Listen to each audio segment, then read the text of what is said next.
অনুষ্ঠানটি শ্রোতাদের জীবন গল্প ভিত্তিক অনুষ্ঠান। এই অনুষ্ঠানে শ্রোতারা স্বেচ্ছায় নিজেদের জীবনের গল্প বলেন। শ্রোতারা যা এখানে বলেন তা সরেজমিনে ইনভেস্টিগেটেড নয়, সুতরাং সেদিক থেকে বিশ্বাস অবিশ্বাস একান্তই আপনার নিজের। সম্পূর্ণ বিনোদনমূলক এই অনুষ্ঠানটি আমাদের ব্যক্তি জীবনে কখনো কখনো শিক্ষণীয় ভূমিকা রাখে। এই অনুষ্ঠানে যারা আসেন স্বেচ্ছায় অংশগ্রহণ করেন। এই অনুষ্ঠানে কনফেস করবার পরে কিংবা জীবন গল্প বলবার পরে তার ব্যক্তি ও সামাজিক জীবনে কোনো বিরূপ প্রভাব পড়লে সেটার জন্য রেডিও কর্তৃপক্ষ দায়ী নয়।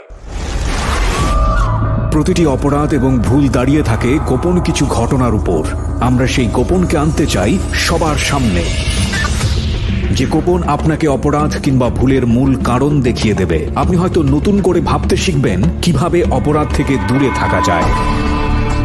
আমরা অপরাধীকে দোষী বলার আগে কেন সে দোষ করেছে সেটা দেখাই, যাতে আপনি আর সেই ভুল না করেন। আমরা অপরাধকে নিরুৎসাহিত করতে অপরাধ কিংবা কোনো ভুলের নির্মম পরিণতি দেখাই, যাতে আপনাকে আমরা সেই জায়গায় না দেখি। আমরা বিশ্বাস করি প্রতিটি মানুষই সম্ভাবনাময়। কাউকে তার ভুল বা অপরাধের শাস্তি দেবার আগে আমরা তার ভুলের পেছনের গোপন সত্য সবার সামনে বলার সৎ সাহসকে সম্মান জানাই, যাতে আপনি সেই ভুল থেকে বাঁচতে পারেন।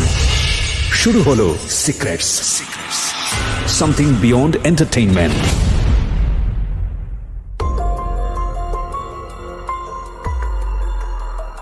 প্রিয় দর্শক এবং শ্রোতা, আসসালামু আলাইকুম। আপনারা শুনছেন সিক্রেটস এবং দেখছেন একই সাথে আমি আরজি কিবরিয়া আপনার সঙ্গে রয়েছি। এবং আজকে আমরা খুব সেন্সিটিভ একটা এপিসোড এখানে উপস্থাপন করতে যাচ্ছি। এই ঘটনা যে বাংলাদেশে আসলে পরিচিত নয় তা না, এই ঘটনা অনেকেই জানেন, অনেকভাবে জানেন। কিন্তু আজকে আমরা যিনি একেবারে সাফারার, যিনি ভুক্তভোগী, তার মুখ থেকে শুনবো কি হয়। প্রথমেই বুঝতে পারছেন যে আজকে আমার সঙ্গে যিনি রয়েছে তার সঙ্গে পরিচিত হওয়ার আগে আমি একটু গল্পটা টাচটা আপনাদেরকে দিতে চাই।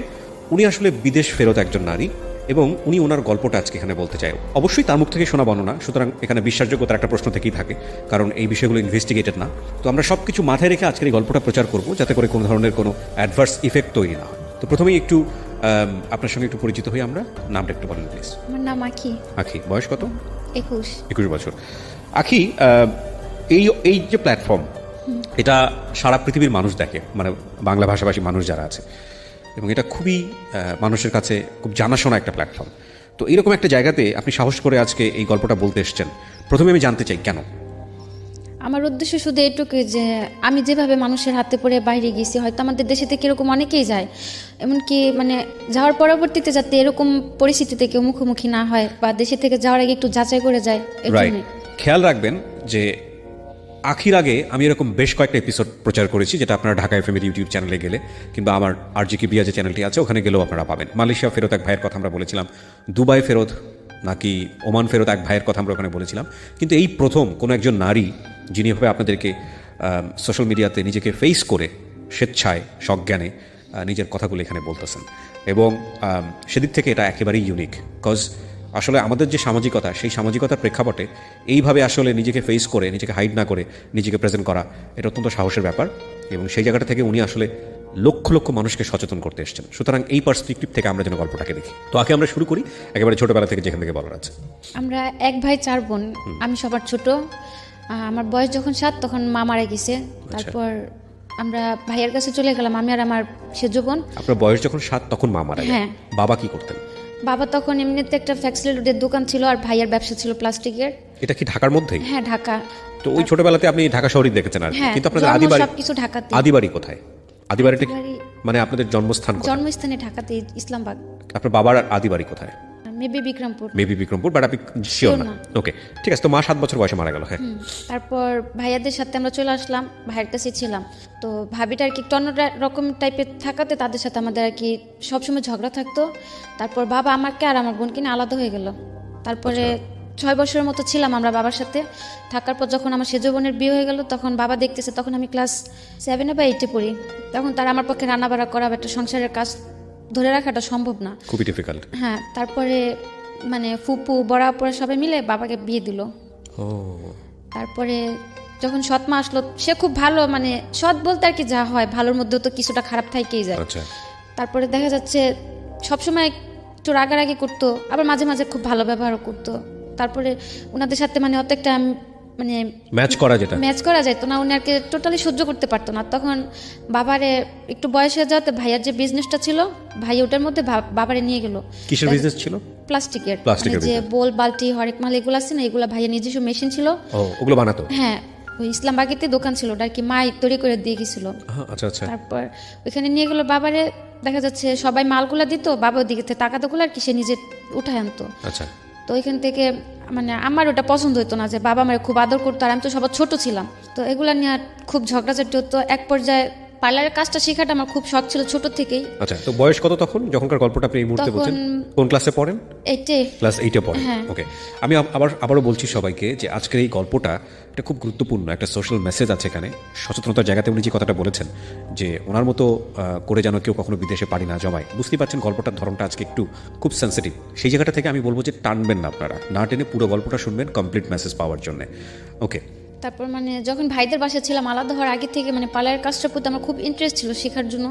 তো বড় পরে সবাই সবসময় না করতো যে মানে পার্লারের মেয়েদের মেবি সবাই খারাপ কমেন্টস করে, আর আমাদের ফ্যামিলিতে সবাই খুব পর্দা করে, একটু ভালোভাবে চলাফেরা করতে, এর জন্য কেউ আর কি সাপোর্ট করেনি পার্লারের কাজটা শেখার জন্য। তো তারপর আর শেখা হলো না। যখন আব্বা বিয়ে করলো তাদের সাথে ছিলাম, নিজের মতো করে চলতাম, কখনো বাবাও কিছুতে বাধা দেয়নি, আর আমার তো সতী ছিল, সেও কখনো কোনো কথা বলতো না। ক্লাসমেট ছিল একটা, ক্লাসমেটের মা একটা পার্লার নিল, নেওয়ার পর ও বললো যে আমাদের এখানে আসো, আসলে হয়তো কিছুটা কাজ শিখতে পারবা। আর আমার মানে পার্লারের কাজের খুব ইন্টারেস্ট ছিল, তো ট্যালেন্টটা খুব ভালো ছিল, মানে কাজ যে শিখছে আমার কারোর হাতে ধরে কাজ শিখিয়ে দিতে হয়নি, মানে আমি চোখ দিয়ে একবার দেখছি যেটা সেটাই করতে পারছি। তো ওদের পার্লারে যাওয়ার পর 6 মাসের মতো ছিলাম। মানে ওরা মামে ছিল একটু খারাপ টাইপের, মানে পার্লার ছিল নামে আর কি, নর্মালি যেটা মানুষ মনে করে ওরা সেটাই করতো। যখন বুঝতে পারলাম ওই পার্লার থেকে চলে আসলাম। আসার পর বাড়িতেই ছিলাম, থাকার পর মানে একটু ফ্রেন্ডদের সাথে এদিক ওদিক ঘোরাঘুরিতে মানে মন মানসিকতা একটু অন্যরকম হয়ে গেল। কেউ তো কোনো কিছু তো বাধা দেয়ই না, মানে পার্লার আপনার সামহাও ভালো লাগেনি আর কি? ওই পার্লারটা ভালো লাগেনি, মানে ওদের চলাফেরাটা বা ওদের কাজকর্মটা ভালো ছিল না, এর জন্য ওইখান থেকে চলে আসলাম। তারপর এক রোজার ঈদে নিউ মার্কেটে পার্লারে চলে রিবোল্ডিং করতে গেলাম। ওইখানে একটা আপু বললো যে আপনাদের যদি পার্লারের কোনো মেয়ে জানা থাকে, ফুল বিউটিশিয়ানও যদি হাফ হয় তার তো চলবে, আমাদের এখানে আসলে আমরা কাজ শিখানি। তখন আমার মাথায় কথাটা টাচ করলো যে আমিও তো কিছুটা কাজ জানি, আর নিউ মার্কেটে একটা মানে ওইসব জায়গাতে কাজ শিখতে গেলে অনেক টাকার প্রয়োজন হয়, অন্তত পক্ষে 20 থেকে 30 হাজার টাকা অগ্রিম অ্যাডভান্স করতে হয় কাজ শিখতে হলে। আর যেহেতু সে হাফ বিউটিশিয়ান খুঁজতেছে, আমি কিছুটা কাজ জানি, তাহলে আমি এ জায়গায় একটু কথা বলা দেখি। তারপর উনি বললো যে যদি চেনা পরিচিত কেউ থাকে দিতে পারো। তা আমি বললাম যে আমি কাজ জানি, আমার রাখবেন। পরে বললো কি পারো তুমি? বললাম যে দেখা যাচ্ছে আমাদের ওটা তো এলাকার পার্লার, আর এটা তো মার্কেট সাইড, আমি কাজ ফুলে জানি, মিথ্যে কথা বললাম যে ফুলে জানি, হয়তো আমার এই জায়গাতে রাখে কিছুদিন কাজ শিখাই দিতে হবে, এই জায়গার সিস্টেমটা করা। তো উনি বললো আচ্ছা ঠিক আছে। তারপর ওই জায়গাতে কাজে গেলাম। প্রথম আমার 2500 টাকা বেতনে রাখলো, তার 3 মাস পর আমার স্যালারি করে দিল 9000 টাকা। বাহ, মানে আপনার কাজ দেখে? হ্যাঁ, মানে আমি তো বলেই গেলাম যে আমাদের কাজের সাথে তো মিলবে না, তো আমার যেভাবে দেখা দিয়েছে আমি ঠিক সেভাবেই কাজ করছি। তো 3 মাসের মাথায় বেতন ভালো হলো। প্রায় 6-7 মাসের মতো আমি ওই জায়গাতে কাজ করলাম বেতন বাড়ানোর পরে।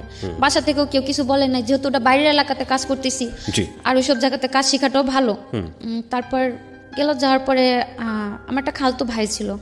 ওই খালতো ভাই বলতে এদিকে আরেকটা কথা আছে, মানে আমার মার যে বড় বোনটা, ওদের ওই খালার 3টা ছেলের সাথে আমাদের 3 বোনের বিয়ে হয়েছে। ও আচ্ছা। প্রথমে মেজো আপু করছে আর কি, পরে যে আমরা 2 বোন বিয়েটা করছি, বলতে গেলে এটা একটা অ্যাক্সিডেন্ট। মানে হয় না যে মানুষ যে প্রতিনিয়ত একটা কিছুর জন্য দোষারোপ করতেছে, এক পর্যায়ে যে মানুষের মধ্যে কিন্তু একটা জিত কাজ করে যে না আমি কিছু করতেছি না, প্রতিদিনই আমার দোষ হচ্ছে, তাহলে আমি সেই কাজটাই করি। তো আমার সেজো বোনটা আর কি এরকম কিছু একটা, আর আমার ওই বোনটার খুব রাগ, মানে অত্যন্ত পরিমাণে রাগ। ওরে প্রচুর এরকম টর্চার করা হতো যে ওর সাথে কথা বলবে না সেই না, অথচ কিছুই করতেছে না। তো একদিন কথা কাটাকাটি হওয়ার পরে ও চলে গেল ওই খালতো ভাইয়ের সাথে। ও যাওয়ার পরে সিরিয়াল আসলো আমার, অথচ আমি কিছুই করতেছি না জায়গাতে, তো আমি আমার কাজকর্ম এগুলো নিয়ে বিজি। তারপর আমার সাথে কিছুটা ঝগড়াঝাটি হওয়ার পর ওই খালতো ভাইটা আমার পিছনে 4 বছর ঘুরছে, কিন্তু আমি কোনো কেয়ার করিনি, মানে ওইসবের প্রতি আমার কোনো মাথাই ছিল না। হচ্ছে পার্লারের কাজ শিখতেছি, নিজের মতো করে আছি, এগুলো নিয়ে আমার মাথা ব্যথা। তারপরে আমার সাথে ঝগড়া লাগে, তখন আমি নিউ মার্কেটের কাজটা ছাইড়া দিলাম। মানে কাজে যাওয়ার সময় একদিন বাসের থেকে কথা বলতেছি, ওই জানলা দিয়ে আমার ফোনটা ছুড়ে নিয়ে গেল। তারপর থেকে খুব ভয় পাওয়ার পর আমি আর কাজেই গেলাম না নিউ মার্কেটে। তারপরে 2-3 মাস থাকার পর আমি ওই আমাদের এলাকাতে একটা পার্লারের কাজে লাগলাম 3000 টাকা বেতনে। ওইখানে কাজ করতেছি ভালোই। একটা ঈদের সময়, রোজার ঈদের সময় আমার সাথে আমার খুব ঝগড়া। তো উনি আমার বললো তুই বাসা থেকে বেরোয় চলে যা। কোন আম্মা? আমার সৎমা যেটা। আচ্ছা। আমি তো বাবার সাথেই থাকতাম, যেহেতু সবার বিয়ে হয়ে গেছে, শত কাপন হোক থাকার জায়গা ওইটাই ছিল। তো উনি আমার একটা থাপ্পড় দিল। তো উনি থাপ্পড় দেওয়াতে বাবা খুব রাগে গেল, আর আমার খুব কষ্ট লাগলো যে আমার মা মারা গেছে, আমি ছোটোতে বড় হয়েছে, হয়তো কোনো ভাই বোন বা বাবার হাতে আমি কখনো মার বা গালি কোনোটা খাইনি, বা কেউ আমার কোনো সময় জোর করলে একটা কথা বলেনি। তো উনি একটা থাপ্পড় দেওয়া, তো আমি কিছু বললাম না। তারপরে আমি আমার খালতো ভাইটারে মানে বললাম যে দেখ আম্মা আমার লোক এরকম এরকম করে। ও আমার বললো কি যে তুই চলে আয়, আমি তোরে নিয়ে যাম। মানে ওই সময়টা বিয়ে কি সংসার কি এগুলো তখন মাথায়ও নাই। ও বললো যে তুই চলে আয়, আমি তোরে নিয়ে যাম। আমি বললাম কই নিয়ে যাবি? কোলা আয় পর। তারপর যাওয়ার পরে ভালোবাসতেন ওকে? ও ভালোবাসতো, কিন্তু আমার ভিতরে ওর জন্য কোনো ফিলিংস বা কিছু ছিল না ওই মোমেন্টে। মানে ওই মুহূর্তে মানে মানে খুব কষ্ট লাগলো। বোনদের কাছে বললো, ওরা এটা খুব রাগারাগি করবে, আমি চাই না আর কি ঈদের একটা সময় ঝগড়াঝাটি হোক। তো কারণে না বলতে পারে খালতো ভাইটারে বললাম, বলার পর ও বললো যে চলে। তা আমার মাথায় আর কিছু গেল না, আমিও চলে গেলাম, ওর সাথে কাপড় চোপড় নিয়ে চলে গেলাম। আচ্ছা। তারপর বিয়ে টিয়ে করলাম, 7 মাসের মতো ও, আলাদা বিয়ে করে ছিলাম। ফেললেন? মানে কাউকে জানালেন না? না বাবা কেউ না? না কেউ না। ও বিয়ে কাউকে করে- জানায়নি? না, ওর ও ফ্যাম- আচ্ছা। ওর ফ্যামিলি থেকে তেমনিতে সাপোর্ট ছিল না, যেহেতু আমার আগে 2টা বোন, ওর 2টা ভাইয়ের কাছে Right, আছে। right. আমি সিরিয়ালে একটা ফ্যামিলিতে 3টা বোন বা ভাইটা কেউ নর্মালি মাইনা নিব না। তারপরে গেলাম আমি ওর সাথে, যেদিন পালায় গেলাম। কত বছর বয়সে বিয়ে করলেন? বয়সটা কত ছিল? কত সালে বিয়ে করছেন? 14 বছরে হবে। 14 বছর বয়সে। ওর বয়স কত? ওর বয়স ছিল 18 কি 19। বুঝতেই পাচ্ছেন যে খুবই মানে একেবারে টিনেজ বয়সের দুজনের সিদ্ধান্ত। হ্যাঁ, তা আমি 3 মাসের মতো ছিলাম আলাদা, কারোর সাথে যোগাযোগ নেই। হঠাৎ করে জানতে পারলাম যে এরকম এরকম আমার কারণে ওই ভরাপুরে দুলাভাই রেখে চলে গেল। তো ও আর কিছু বলেনি, ও বলছে যে থাক, হয়তো এটা আমার নসিবে ছিল না, থাকেনি, উনি আমার কোনো সমস্যা নেই, তোরা বিয়ে শাদী করছিস, তোরা তোর মতো ভালো থাক, এগুলো নিয়ে কোনো টেনশন করে কিছু নেই। ওইভাবে ছিলাম 7 মাস থাকার পরে ও এমব্রয়ডারি কাজ করতো। দুজনের বয়সটা যেহেতু কম ছিল আর সংসার জিনিসটাও বুঝতাম না, চলাফেরার একটু প্রবলেম ছিল। ও বললো কি যে মানে তো এমব্রয়ডারি কাজটা একটু মানে খারাপ যায় কুরবানিদের পরে, বছরের লাস্টের দিয়ে। ও তখন ও বললো কি যে তুমি তোমার বোনের কাছে চলে যাও, আমি 3-4 মাস একটু বাইরে সাইডে যা কাজ করি, যদি আমার টাকা টুকা মিলে আমি তোমার আবার নিয়ে আসা পড়ো। তো তখন আমি আবার ওরা বললাম, যেহেতু আমি পার্লারের কাজ জানি, আমি খুব নর্মালি 4-5 হাজার টাকা বেতনে একটা কাজ করতে পারো, আর তুমি যদি 3-4 হাজার টাকা কাজ করে দুজনে চলা হয়ে যাবো, তা আলাদা হওয়ার কিছু নাই। মানে খুব রাগারাগি চিলাচিলি হইলো। তারপর এক পর্যায়ে আমার জোর করে আপুর বাসায় পাঠাইলো। পাঠানোর পরে দেখা যাচ্ছে যোগাযোগ একই এলাকাতে আছে কিন্তু আলাদা। ওরে যদি আমি বলি যে এভাবে কি থাকা যায়, মানুষ তো খারাপ বলে। আর এ আপু একা থাকে, ও কাজ কাম করতেছে একা থাকে, যেহেতু তোমার ভাইও চলে গেছে, ওর ঘরে বসে খাওয়াটা তো আমার সম্ভব না। আর ও টাকা টুকাও দিত না, বরং আমি কাজ করতাম, আমার টাকা ওরও লাগতো। তারপরে ও বললো যে দেখো এখন তো আর সংসার করার বয়স না, এটা হচ্ছে একটা স্বাধীনতার বয়স। কে বলছে এটা? আমার হাজবেন্ড। ওকে।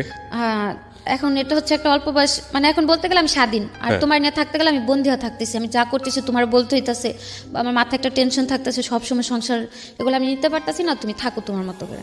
তারপরে এগুলা হওয়ার পরে ছিলাম আপুর কাছে, থাকার পরে ইন্ডিয়াতে গেলাম। ইন্ডিয়াতে আমার মানে ইন্ডিয়া যাওয়ার সিদ্ধান্ত নিলেন কেন? ইন্ডিয়া যাওয়ার প্ল্যানটা আসলো যে ও নিতে চাইতেছে না, আর এদিকে থাকলো সবার কথা শুনতে হইতেছে, কেউ ভালো বলতেছে, কেউ খারাপ বলতেছে, আবার কেউ এরকম মন্তব্য করতেছে যে 3 বোন বিয়ে বসলাম, 1 বোনের সংসারটা ঠিক আছে, 2 বোনই থাকতে পারলাম না, কি বিয়ে করলাম। তো এক পর্যায়ে মানে বাধ্য হলাম যে আমি এদের মাঝে থাকবো না। তারপরে ওই ভাইয়ের কাছে আমি যোগাযোগ করলাম যে ভাই আমার যদি পারেন কোথাও পাঠায় দেন একটা বাসা বাড়ির কাজে, আমি যাই। এই ভাইটাকে আপনি চিনতেন কিভাবে? ওই ভাইটারে চিনতাম, ওই যখন আমি নিউ মার্কেটে পার্লার কাজ শিখলাম না, ওই বাসার ওইখান থেকে যাওয়া আসা করতাম, ওইখানে ওনার ক্লাব ছিল। আচ্ছা, কিসের club? Dance club. Dance club. ওখানে কি হতো? মানে উনি নাচ শিখাইতো পোলাপানদের, তারপর যে গায়ে হলুদে বিয়ে বাড়িতে নাচানাচি করে না মেয়েরা যায়, মেয়েরা ছেলেরা আচ্ছা। ওনার থেকে মানে ওনার সাথে কন্ট্যাক্ট করে লোক পাঠাইতো। তারপরে বাহিরে ও মেয়েরা বাইরে ডান্স করতে যায় না, এগুলো উনি পাঠাইতো। আচ্ছা। তারপর ওনার আমি বললাম যে ওনার সঙ্গে আপনার পরিচয় কিভাবে? ওর পরিচয় কেন? একটা অনুষ্ঠানে গেছিলাম, ওইখান থেকে আর কি পরিচয় হয়েছিল। বিয়ের সাজানোর অনুষ্ঠান, সেই অর্থে হ্যাঁ, পরিচয় হওয়া। পরিচয় হওয়া মানে ওর মধ্যে এমনিতে কথাবার্তা চলতো, ওনাদের বাসায় আমি গেতাম, ওনার মা আমারে খুব আদর করতো। এখানে একটা বিষয় খেয়াল করবেন সবাই, আমরা গল্পের ব্যাকগ্রাউন্ডে আছি যে কেন উনি বিদেশ গেলেন। উনি যে ঘটনার মধ্য দিয়ে আগাচ্ছেন, এরকম ঘটনা অনেকেরই আছে। হ্যাঁ, সো এই ঘটনাগুলোকে নিয়ে ওনাকে ক্রিটিসাইজ করার দরকার নাই বা ওনার দিকে আঙুল তোলার দরকার নাই। আমাদের মূল জায়গাটা হচ্ছে, গল্পটা বোঝানোর জন্য আমরা ব্যাকগ্রাউন্ডে আছি, মূল জায়গাটা হচ্ছে যে কোনো পরিস্থিতিতে পড়েই আপনি বিদেশ যান না কেন, সেই বিদেশ যাওয়াটা সিস্টেমেটিক আছে তো, বা বিদেশ যাওয়ার পরে আপনি যে অভিজ্ঞতার মুখোমুখি হচ্ছেন এটা কি আপনার কারণেই হচ্ছে, এই জায়গাগুলো ফোকাস করবেন। ঠিক আছে? সো দয়া করে সবাই ওনার দিকে অঙ্গুলি নির্দেশ করবেন না। হ্যাঁ, ওকে। হ্যাঁ, বলেন। তো ওর সাথে শেয়ার করলেন যে আমি কি করা যায়। হ্যাঁ, তারপর ওনারে আমি বললাম যে ভাইয়া আমার বাইরে পাঠা দেন, আমি চলে যাম। উনি আমার অনেক বুঝাইলো যে তোমার বয়সটা এখনো বাইরে যাওয়া বাইরে কেন হয়নি। যাবেন আপনি? আপনার মাথায় কেন আসলো বাইরে যাওয়ার? মানে আমি যে মানুষের এত কথা মানে নিতে পারতেছিলাম না, যে আপুরাও কেউ সাপোর্ট করতেছে না। মানে দেশের বাইরে কথা বলেছেন নাকি ইন্ডিয়া যাওয়ার কথা বলেছেন? ইন্ডিয়া যাওয়ার কথা আপনি বলেছেন না, ওই ভাই বললো যে ইন্ডিয়াতে যাও। আপনি ওনাকে ফার্স্ট কি বলেছেন? যে আপনি বলছি যে কোনো একটা জায়গাতে একটা ভালো পরিবেশে আমরা পাঠালেই হবে। এটা কি দেশের বাইরে? হ্যাঁ। তো উনি যে দেশের বাইরে লোক পাঠাতো আপনি জানতেন কিভাবে? হ্যাঁ, ওই যে ওনাদের বাসায় আমি যাওয়া আসা করতাম, বাসা ছিল ওনাদের 2 তলা ফ্যামিলি সবাই থাকতো, নিচতলা ওনার ক্লাবটা ছিল, ওখান থেকে মেয়েরা বাইরে যাইতো ডান্সের জন্য, যেভাবে যাইতে চাইতো সে ওইভাবে পাঠাতো। আচ্ছা, তো ওইভাবে আমার তারা বলা যে ভাই আমি তো ডান্স পারি না যে আমার ক্লাবে পাঠাবেন, আমার একটা বাসা বাড়ি বা যদি কোনো একটা ভালো কাজে পারেন আমার পাঠান। ওকে। তো উনি আমার বুঝাইছিল যে যাওয়ার দরকার নেই, সবার বাইরের লাইফটা শ্যুট করে না, তো তুমি যাও না। বললাম যে ভাই আপনি তো পাঠাবেন, আর আপনি যদি আমার এত আদর করেন, আপনার উপর আমার অতটুকু বিশ্বাস আছে, আপনি আমার খারাপ কোথাও পাঠাবেন না। তো ঠিক আছে, উনি বললো যে আচ্ছা ঠিক আছে। যেদিন বললাম তার বিকেল আমার বলতেছে কি তুমি চলে আসো, শুধু একটা 3 পিস নিয়ে একটা কাপড় নিবা, বেশি কিছু না নিয়ে আসো। আমি বললাম আমি কই যাম? বললো যে তোমার বাইরে পাঠাম। তা আমি পুরো মানে অনেকটা আজও বললাম যে একদিনের মধ্যে কি কেউ বাইরে যাইতে পারে? উনি বললো যে পাসপোর্ট করা ছিল, আমার আগে থেকে পাসপোর্ট করা ছিল। বললো তো, বলার পর আমি আর বেশি কিছু বললাম না। বাসা যে আপুটার কাছে ছিলাম, যেমন আমার 3টার দিকে বের হইতে বলছে, আমি 2:30টার দিকে ফোন দিয়ে বলছি যে এরকম আমি বাইরে চলে যাম। তখন আমি জানি না আমি কোন দেশে যাচ্ছি বা কি কাজে যাচ্ছি, কি আসবে বিষয় জানি না। তো যাওয়ার পরে উনি বললো যে আমার ডাইরেক্ট পাঠাইতেছে, কিন্তু তারা আমার ব্ল্যাক ইন্ডিয়াতে পাঠাইলো। আপনাকে বললো যে আপনি ইন্ডিয়া যাচ্ছেন? হ্যাঁ, আমি রাস্তাতে জানতে পারলাম, যাওয়ার পথে জানতে পারলাম যে আমার ইন্ডিয়াতে পাঠাইতেছে। মানে আপনার জীবনটা এত সহজ মনে হচ্ছে আপনার কাছে? আপনার বয়স কত তখন? 15-16 হবে। 15-16 বছরের বয়সের বাচ্চার কাছ থেকে, তো বাচ্চাই, শিশুই বলা চলে, টিনেজ বয়সের একটা মেয়ের কাছ থেকে এত কিছু এক্সপেক্ট করাটা আমাদের উচিত হবে না। খেয়াল রাখবেন, দিস ইজ দ্য রিয়েলিটি। এবং জীবনে কখনোই মানে আমার জীবনে যা ঘটে গেছে পুরো দুনিয়াটাই এরকম, এভাবে জাজ করার কোনো দরকার নেই। ও যা করেছে 15 বছর বয়সে, বা ওর জীবনে যেটা হয়েছে সেটা যে আরেকটা 15 বছর মেয়ের জীবনে হবে না, সেটাও মনে করার কোনো দরকার নেই। এখানে খেয়াল রাখবেন, এটা ওর জীবনের জন্য সত্য। যে কোনো ঘটনাই হোক না কেন, যেটাই হোক না কেন, ও দেশের বাইরে যাওয়ার জন্য ট্রাই করেছে, যার মাধ্যমেই হোক না কেন, সেটা সে ভুল করেছে না শুদ্ধ করেছে সেই জাজমেন্টে যাওয়ার দরকার নাই। কারণ এরকম ব্যাকগ্রাউন্ড অনেকই আছে বাংলাদেশে, ঠিক আছে? ওর ফ্যামিলির সাপোর্টটাও ছিল না, এগুলো আমাদেরকে চিন্তা করতে হবে। ওকে, তো আপনাকে যাওয়ার পথে বললো যে আপনি ইন্ডিয়া যাচ্ছেন। ইন্ডিয়াতে গিয়ে আপনি কি করবেন? মানে তখন তো আমি বললাম যে আমি তো ইন্ডিয়া যাওয়ার কথা বলিনি। বাংলাদেশ আর ইন্ডিয়া কতটুকু দূর? আর কেউ কি কাজের জন্য বা টাকার সন্ধানে কি কেউ ইন্ডিয়াতে যায় নাকি? আর সবচেয়ে বড় টার্গেটটা ছিল তখন আর কি ভাবতাম কি আমি তো সবার ছোট, আর কেউ তো ভালো মন্দ দিয়ে একটা পরামর্শ দিত না। আমার কাছে খুব খারাপ লাগতো যে আমি কি একটা ফ্যামিলিতে আসলাম যে আমার কেউ একটা সাপোর্ট করে না, বা আমার পাশে এরকম দাঁড়ানোর মতো কেউ একটা নাই। আর তার মধ্যে একটা বিয়ে করলাম খালতো ভাই, ও বিয়ের আগে এতটাই পাগল ছিল আমার জন্য, কেউ যদি আমার একটা গালি দিত মনে হতো কি গালিটা কেউ আরে দিতেছে। ওকে, বিয়ের পরে সব উল্টা হয়ে গেল। হ্যাঁ, তো আর কি ওইভাবে যাওয়া। তারপরে তা ভাবলাম যে থাক, ইন্ডিয়াতে যাইতেছি যাই, আমি তো টাকা দিয়ে যাইতেছি না। ও বলছিল কি যে ইন্ডিয়া থেকে আপনি কি করবেন? বলছে আমি যে কাজ করতে চাই আমার দুই কাজই করাবে। আপনার কি প্ল্যান ছিল? আপনি কি কাজ করবেন? আমি টার্গেট ছিল যে যেহেতু আবার আমাদের বাসাতে পাওয়ার মেশিন, তারপর ফুড মেশিন গুলো ছিল, তো আমি ওগুলা চালাতে পারতাম। তারপর পার্লারের কাজ পারতাম, বাসা বাড়ির কাজে দিলাম তাও করতে পারতাম, যেহেতু মা ছিল না, ছোটতে সংসারের কিছুটা কাজ করে আমার অভিজ্ঞতা ছিল। তো আমার উদ্দেশ্য ছিল যাই আমি করতে পারবো, আল্লাহ হোক সেটা সেলাই মেশিনের কাজ বা হোক পার্লারের কাজ। সেটা ইন্ডিয়াতে কি করার দরকারটা কিন্তু বাংলাদেশেই করা যায়। সেটা তার আমি প্রথমে বুঝতে পারিনি আমার যে ইন্ডিয়াতে পাঠাইতেছে। আমি তো যাওয়ার পথে মাঝ পথে জানতে পারলাম, আর ওইখানটা ব্যাক আসা আমার পক্ষে পসিবল না। তো গেলাম, যাওয়ার পরে যে ওর সাথে ছিল আপনার? আমার সাথে আরেকটা মেয়ে ছিল। ও জেনে শুনে যাচ্ছিল? ও যাওয়ার পথে আমার বললো যে ও কোন টাকা যাইতেছে 1 সপ্তাহের জন্য, খারাপ কাজের জন্য। তা আমি ভাবলাম যে থাক, তারা তো বলছে যে যে কাজের জন্য যায় ওই কাজের জন্যই যায়, যার যার ব্যক্তিগত ব্যাপার। তা আমি ওটা নিয়ে মাথা বেশি করলাম না। যাওয়ার পরে যে ভাইদের বাসায় ছিলাম, পরে যাওয়ার পর দেখতে পেলাম যে উনিও মেয়েদের দিয়ে 2 নাম্বার ব্যবসা করে। ওকে, ওদেরকে যাওয়ার পরে ছিল ওনার হয়তো মেয়েদের ব্যবসাটা ছিল, কিন্তু উনি আমার তার জন্য নেয়নি। ওনার ছোট একটা বাচ্চা ছিল, তো ওই বাচ্চাটা দেখাশোনা করার জন্য উনি আমারে রাখলো। আমি তার বাসাতেই ছিলাম, অন্য মেয়েদের সাথে আমার কোথাও দিল না। তো এখানে 7 মাস ছিলাম, থাকার পরে বাড়ি আসার জন্য হঠাৎ করে বাড়ির জন্য খুব খারাপ লাগলো।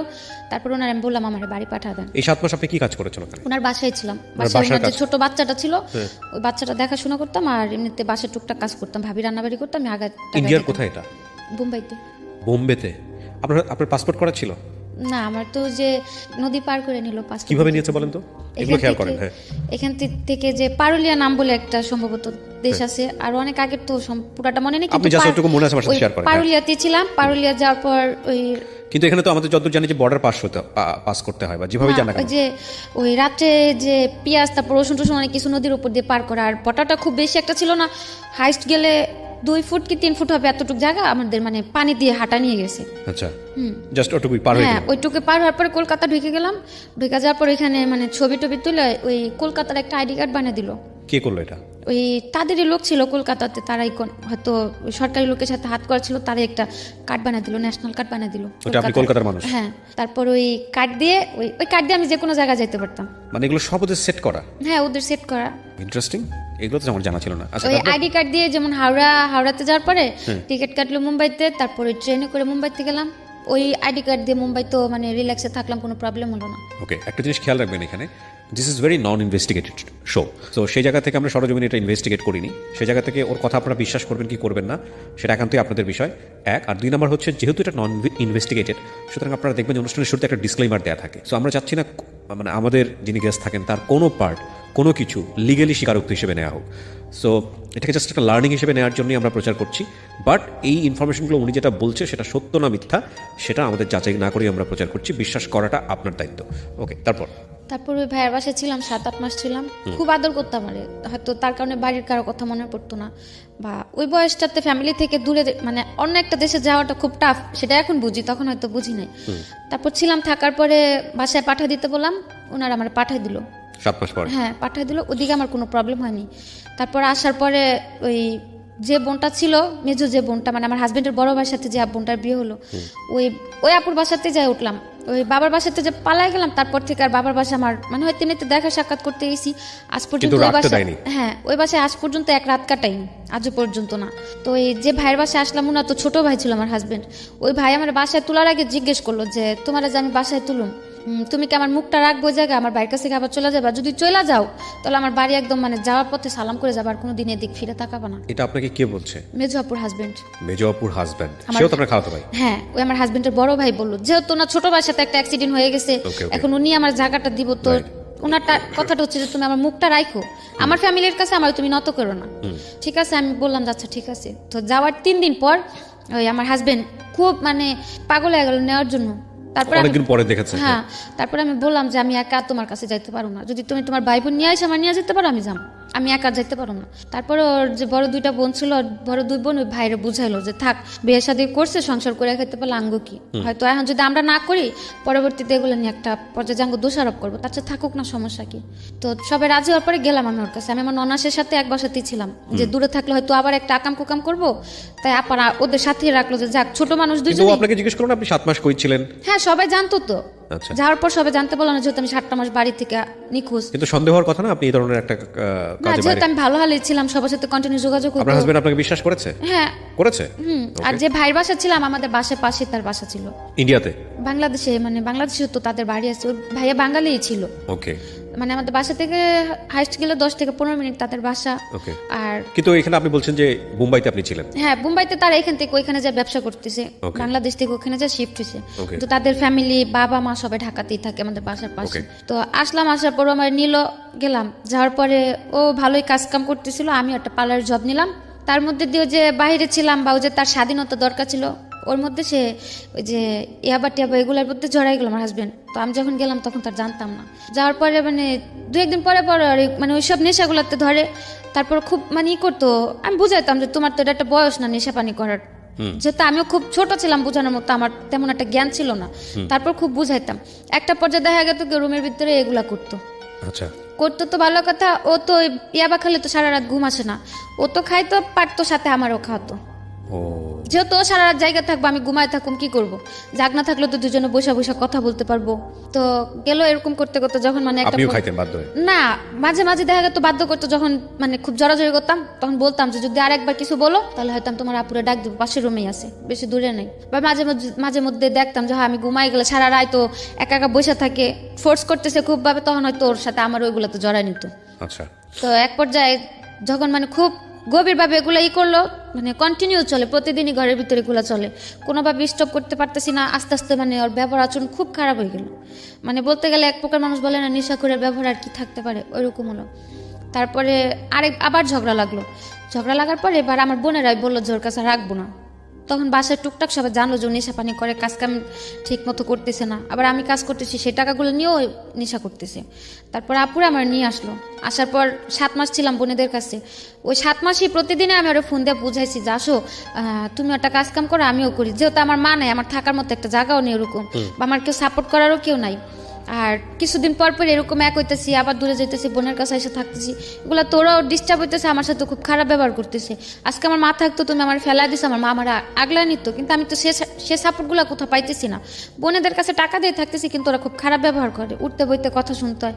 তো খালি হাসতো আর বলতো কি যে একসময় তোর পিছনে আমি খুব ঘুরছিলাম, 3-4 বছর আমি তোর পিছনে পাগলের মতো ছুটছি, কিন্তু তুই আমার কোনো মূল্য দেস নেই, এখন আমি সেই প্রতিশোধ নিই। হ্যাঁ, এখন সেগুলোর প্রতিশোধ এগুলা। তাই আমি বলতাম যে প্রতিশোধের কি আছে, তখন তার আমি তোমার এমন না যে বলছি যে হ্যাঁ আমি তোমার ভালোবাসি এই সেই বলে তার আমি পিছনে ঘুরে নি, তোমার ভালো লাগছে তুমি ঘুরছো, কিন্তু তখন তো তোমার সাথে আমার সম্পর্ক ছিল না। যখন থেকে সম্পর্ক তখন পর্যন্ত তো আমি যথেষ্ট চেষ্টা করছি যে সম্পর্কটা টিকা রাখার জন্য, সংসারটা জোড়া রাখার জন্য, তখন তার আমি খারাপ কিছু করিনি। ও শুধু হাসতো আর এই কথাটাই বলতো, মনে করো না এখন তোমার রাত আমার দিন। তো এক পর্যায়ে যে মানে খুব খারাপ লাগলো যে ওর জন্য আমার সেজ বোনের সংসারটা ভেঙে গেল, ওর জন্য আমি বোনদের কাছে বারবার ছোট হইতেছি, আর ওরও আমি কোনোভাবে বুঝার সংসারটা ঠিক করতে পারতেছি না। তো যাক, আমার কারণে যেহেতু আমার বোনটার লাইফটা নষ্ট, আজও পর্যন্ত ও বিয়ে করেনি, সেজ আপুর কাছে থাকে, কাজ করে, সেজ আপুর কাছে থাকে। তো মাঝে আবার একটু কথা রয়ে গেছে যে ভাইয়ের দোকানে যে বাবা মানে ব্যবসাতে ছিল না, ভাই মাঝে স্টক করলো, বাবারে বের করে দিল ভাইয়ের দোকান থেকে, তারপর বাবা রিক্সা চালাতো। তারপর এদিকে বাবা রিক্সা চালায়, দ্বিতীয় দিকে সেজ বোনের সংসারটা আমার জন্য ভেঙে গেল। মানে এদিকে হাজবেন্ডও খারাপ ব্যবহার করতেছে, আর আমি তখন কাজ করতাম 5-6 হাজার টাকা বেতনের একটা কাজ করতাম, আমার তো সম্ভব হতো না সবারই হেল্প করার জন্য। তো একটা পর্যায়ে যে আমি খুব করলাম যে থাক, আমি তো আমার নিজের লাইফটা সেটেল করতে পারলামই না, তো আমি বাইরে চলে যাই, যাই হয়তো যদি আমি একটা ভালো বেতনে কাজ করতে পারি, আমার বাবার একটা ছোটখাটো দোকান দিয়ে দিলাম, আর আমার সেজ বোনটার কিছু টাকা খরচ করলে হয়তো ওর একটা ভালো জায়গায় বিয়ে শাদী দেওয়া যাবে। উদ্দেশ্য কিন্তু মহৎ, উদ্দেশ্য মহৎ। হ্যাঁ, আমি চলে যাই, যেহেতু আমি সবার ছোট, আর আমার সেজ বোনটা মানে ছোট বলতে কি, মানে আমরা যে 4-5 ভাই বোন, মানে সবার মধ্যে আমি বলতে গেলে একটু কঠোর, মানে আমি যে কোনো জায়গায় যে কোনো পরিস্থিতিতে নিজের তৈরি করে নিতে পারি, কিন্তু আমার যে সেজ বোনটা খুবই মানে নরম, বলতে গেলে খুবই নরম। ও কারোর সাথে 2টা কথা বলতে গেলে একবার জায়গায় 10 বার চিন্তা করে কথা বলে।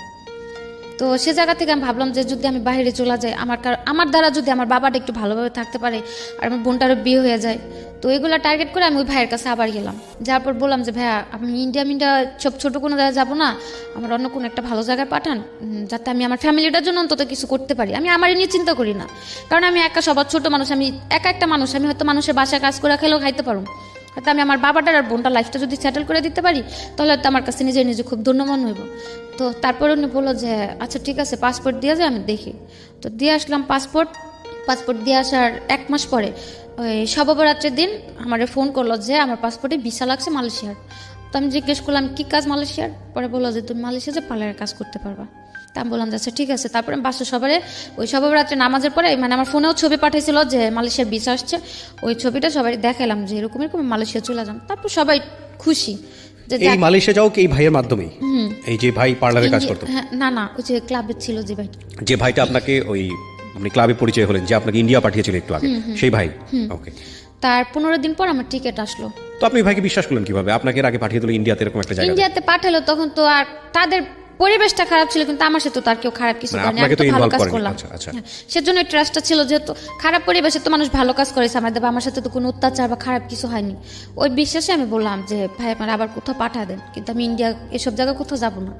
পরে ভিসা আসলো 2017 জুনে। আপনি টাকা দিয়েছিলেন? না, আমার কোনো টাকা লাগেনি। টাকা ছাড়াই ভিসা? হ্যাঁ। কোথায়, কোন দেশে? মালয়েশিয়াতে। ওকে। পাসপোর্ট করা ছিল আপনার? হ্যাঁ, পাসপোর্ট আমার করা ছিল। তারপর ওই 18 তারিখে বললো যে জুনের 1 তারিখে প্রথম ফ্লাইটটা ছিল, জুনের 1 তারিখে। ওরা আমার ফোন দিয়ে বললো যে এরকম জুনের 1 তারিখে তোমার ফ্লাইট, তোমার শপিং কিছু করা লাগলে তুমি ঘুরে নাও। তো আমি বললাম যে আমি শপিং করবো, আমার কাছে টাকা টুকা নেই, যদি কিছু নিতে হয় ওনাদের বলেন আমার টাকা দিয়ে নিতে, আমি যাওয়ার পর কাজ করলে আমার বেতন কাইটা রেখে দিব। কিসের কাজ ছিল? বলছিল পার্লারের কাজ। ওকে। তারপরে আমার 10,000 টাকা দিছিল, তো যাওয়ার জন্য আমি একটা লাকেজ বা টুকটাক কিছু শপিং করলাম যে যাওয়ার জন্য। তারপর 1 তারিখে ফ্লাইট ছিল, 1 তারিখে আমি বেরোলাম। আমার বললো মানে 9টা ফ্লাইট ছিল, অন্তত 3 ঘন্টা আগে তো এয়ারপোর্টে যে উপস্থিত থাকতে হয়। তো তারা আমার বললো কি যে 7টার দিকে তুমি রুম থেকে বেরোবো। তো 7টার দিকে বেরোয় তার ওই 9টার ফ্লাইটে যা পৌঁছানো সম্ভব না, রমজানের মাস, রাস্তাঘাটে মানে ট্রাফিকে প্রবলেম থাকে। তারপর অর্ধেক পথ যাওয়ার পরে তারা বললো যে তুমি যা পৌঁছাতে পারবে না, টিকিট এটা ক্যান্সেল হয়ে গেছে, তুমি বাসায় চলে যাও, আবার অন্য কোনো মানে ফ্লাইটে যেতে হবে, অন্য কোনোভাবে টিকিট করতে হবে। তারপর যাওয়ার পরে জুনের 18 তারিখ আমার কনফার্ম ফ্লাইট হলো। 2017? তারপর 2017-তে জুনের 18 তারিখে আমি মালয়েশিয়াতে গেলাম। যাওয়ার পর 2-3 দিন রেস্ট করতে দিল। যাওয়ার পর কোথায় উঠলেন? যাওয়ার পর যে ভাইরা নিল তাদের বাসায় নিয়ে গেল। বাঙালি? হ্যাঁ। আচ্ছা। তারপর ওনাদের বাসায় গেলাম, যাওয়ার পরে আমি গেছিলাম, আমার সাথে আরো 2টা ফ্যামিলি, মানে আমার তো ট্যুরিস্টই নিছিল প্রথমে। তারপর গেলাম, যাওয়ার পর আমার মানে ট্যুরিস্টে নিল, আমার যেমন আমার ওয়াইফ বানালো, আমার সাথে আরেকজনের হাজবেন্ড বানালো, এরকম ভাবে 3টা ফ্যামিলি গেলাম আমরা। আপনাকে ওয়াইফ বানিয়েছে, আরেকজনকে হাজবেন্ড, মানে হাজবেন্ড ওয়াইফ হানিমুন ভিসাতে, মানে টুরিস্টে ঘুরতে যাইতেছি। ওকে। ওইভাবে করে নিল। এই কার্ডটা বের করেছে, কাবিননামা টামিননামা এগুলো বের করেছে? হ্যাঁ, ওনারা এই সবগুলো বের করে নিছে। ওরাই বের করে দিয়েছে? হ্যাঁ, আমার কিচ্ছু করতে নেই, শুধু আমি পাসপোর্ট জমা দিলাম আর মালয়েশিয়া চলে গেলাম। আর মাঝে যে কাজগুলো ছিল ওই কাবিনামা, তারপরে ওই হোটেল বুকিং টুকিং, এগুলো তো শো করতে হয় এয়ারপোর্টে, যে হানিমুনে যাইতেছি কোথায় যে উঠবে এগুলো তো শো করতে হয়, তারপরে টাকাও শো করতে হয়, ওগুলো সব তারাই করলো। তো আপনি বলতেছিলেন না যে এগুলো যে 2 নাম্বার, এগুলোর কোনো প্রকার কোনো বিপদ হবে কিনা? না, ওনারা বলছে যে মানে নর্মালি কাজের মানে মেয়েদের কাজের জন্য নর্মালি মালয়েশিয়ার কোনো ভিসা নাই, মানে যে যেমন সৌদি আরব অন্যান্য রাষ্ট্রে যেমন মানে টুরিস্ট ভিসাতে যাবে, তারপরে হ্যাঁ, গিয়ে তারপরে যা করার তারপরে যদি ভালো কাজ হোক খারাপ কাজ, ওটা যার যার সিদ্ধান্ত। হ্যাঁ, যেমন লোকের কাছে যা পাবে সে তেমন কাজ করব। তারপর গেলাম, যাওয়ার পর 3টা ফ্যামিলি গেলাম, 3টার মধ্যে 2টা এয়ারপোর্টে আটকে দিল, মালয়েশিয়ার এয়ারপোর্টে ইমিগ্রেশনে। তো আমাদের কোনো প্রবলেম নেই, আমরা বের হয়ে গেলাম। ইমিগ্রেশন পার হয়ে যখন এয়ারপোর্ট থেকে বের হবো, ওই এয়ারপোর্টে 2টা এমনি লোকাল পুলিশ ছিল, ওই পুলিশগুলো মানে আমার সাথে যে ছেলেটা ছিল, ছেলেটারে জিজ্ঞেস করলো যে ইংলিশে জিজ্ঞেস করলো যে তোমাদের এজেন্ট আছে? ও কিছুই বুঝলো না, কিন্তু ঠাস করে বলে দিল যে ইয়া এজেন্ট। তো পুলিশ ভাবলো কি যে মানে সম্ভবত এজেন্ট আছে, আমাদের দুজনকে নিয়ে সাথে সাথে পুলিশের গাড়িতে তুলে দিল। তো পুলিশের গাড়িতে? হ্যাঁ, এয়ারপোর্ট থেকে বের করে পুলিশের যে গাড়িগুলো নর্মালি ওগুলো তো উঠাইলো। তো উঠানোর পর তো মানে আমার খুব রাগ হচ্ছে, এক প্রকার তো রাগ হচ্ছে, দ্বিতীয়ত ভয় হচ্ছে, খুব কান্না করতে ইচ্ছে করতেছে যে ভাষা পারি না, মাত্র আসলাম, আর এখন যদি পুলিশে ধরে তারা কি ছুটা নিব না, কি হবে, কি একটা মানে টেনশন। তারপরে ওই ছেলের কাছে সিম দিছিল, মালয়েশিয়ার সিম, তো ওই সিম চালু করেছিল, আমার কাছে যে ভাইয়ের নাম্বার ছিল না, আমি ফোন দিলাম, তখন মালয়েশিয়ার টাইম সকাল 7টা বাজে।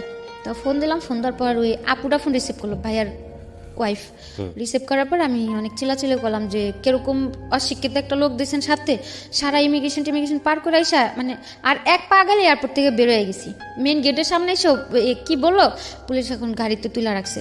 তারপর বললো যে আচ্ছা ঠিক আছে সমস্যা নেই, ইমিগ্রেশন পার হয়েছে? বললাম হ্যাঁ। পরে বললো পাসপোর্টের ইমিগ্রেশনের থেকে সিল দিয়েছে, মানে একটা চপের মতো দেয়, ওইটা দিয়েছে? আমি বললাম যে হ্যাঁ দিছে।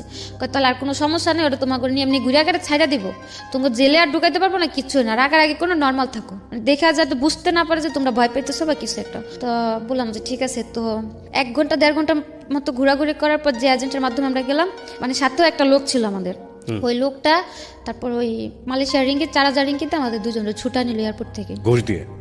তারপরে বাসাতে গেলাম, যাওয়ার পরে ওই দিন আর কিছু হয়নি, সকালবেলা আমি ফ্রেশ রেস্ট করলাম, যেহেতু 2-3 দিনের জার্নি।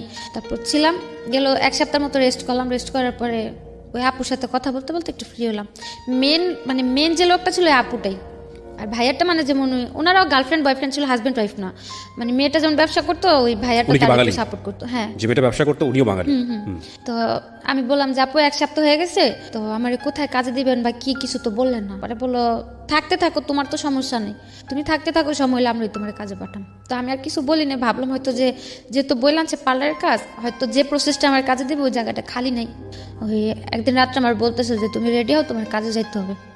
তা আমি বললাম যে রাত্রেবেলা আমি কিসের কাজে যাব? পরে বললো যাও। তো যাওয়ার পরে দেখি যে মানে ওই জায়গাতে আর কি, যে জায়গাতে মেয়েরা কাজ টাজ করে ওই জায়গাতে আমার নিয়ে গেছে। তারপরে আমি বললাম যে আমার এই জায়গায় নিয়ে আসছেন কেন? পরে বললো কেন তোমার কি বলেনি, তুমি কি কাজে আসছো? আমি কো আপু তো আমি যে আজকে 1 সপ্তাহ 2 সপ্তাহ ধরে ঘরে আসি, আপু আমার একবারের জন্য বললো না যা কি তুমি এই কাজটা করবা, বা আমার এই দেশে তো বলে পাঠালাম পার্লারের কাজ করবো, তো এটা আমার কি জায়গাতে নিয়ে আসলেন? পরে বলতেছে এটা মেসেজ সেন্টার। মাসাজ সেন্টার, ওকে। তো আমি বললাম মেসেজ সেন্টার, তো আমি তো মাসাজ টাসাজ করতে পারি না, পার্লারের কাজ দিন আমার মাসাজ সেন্টার আনবে কেন?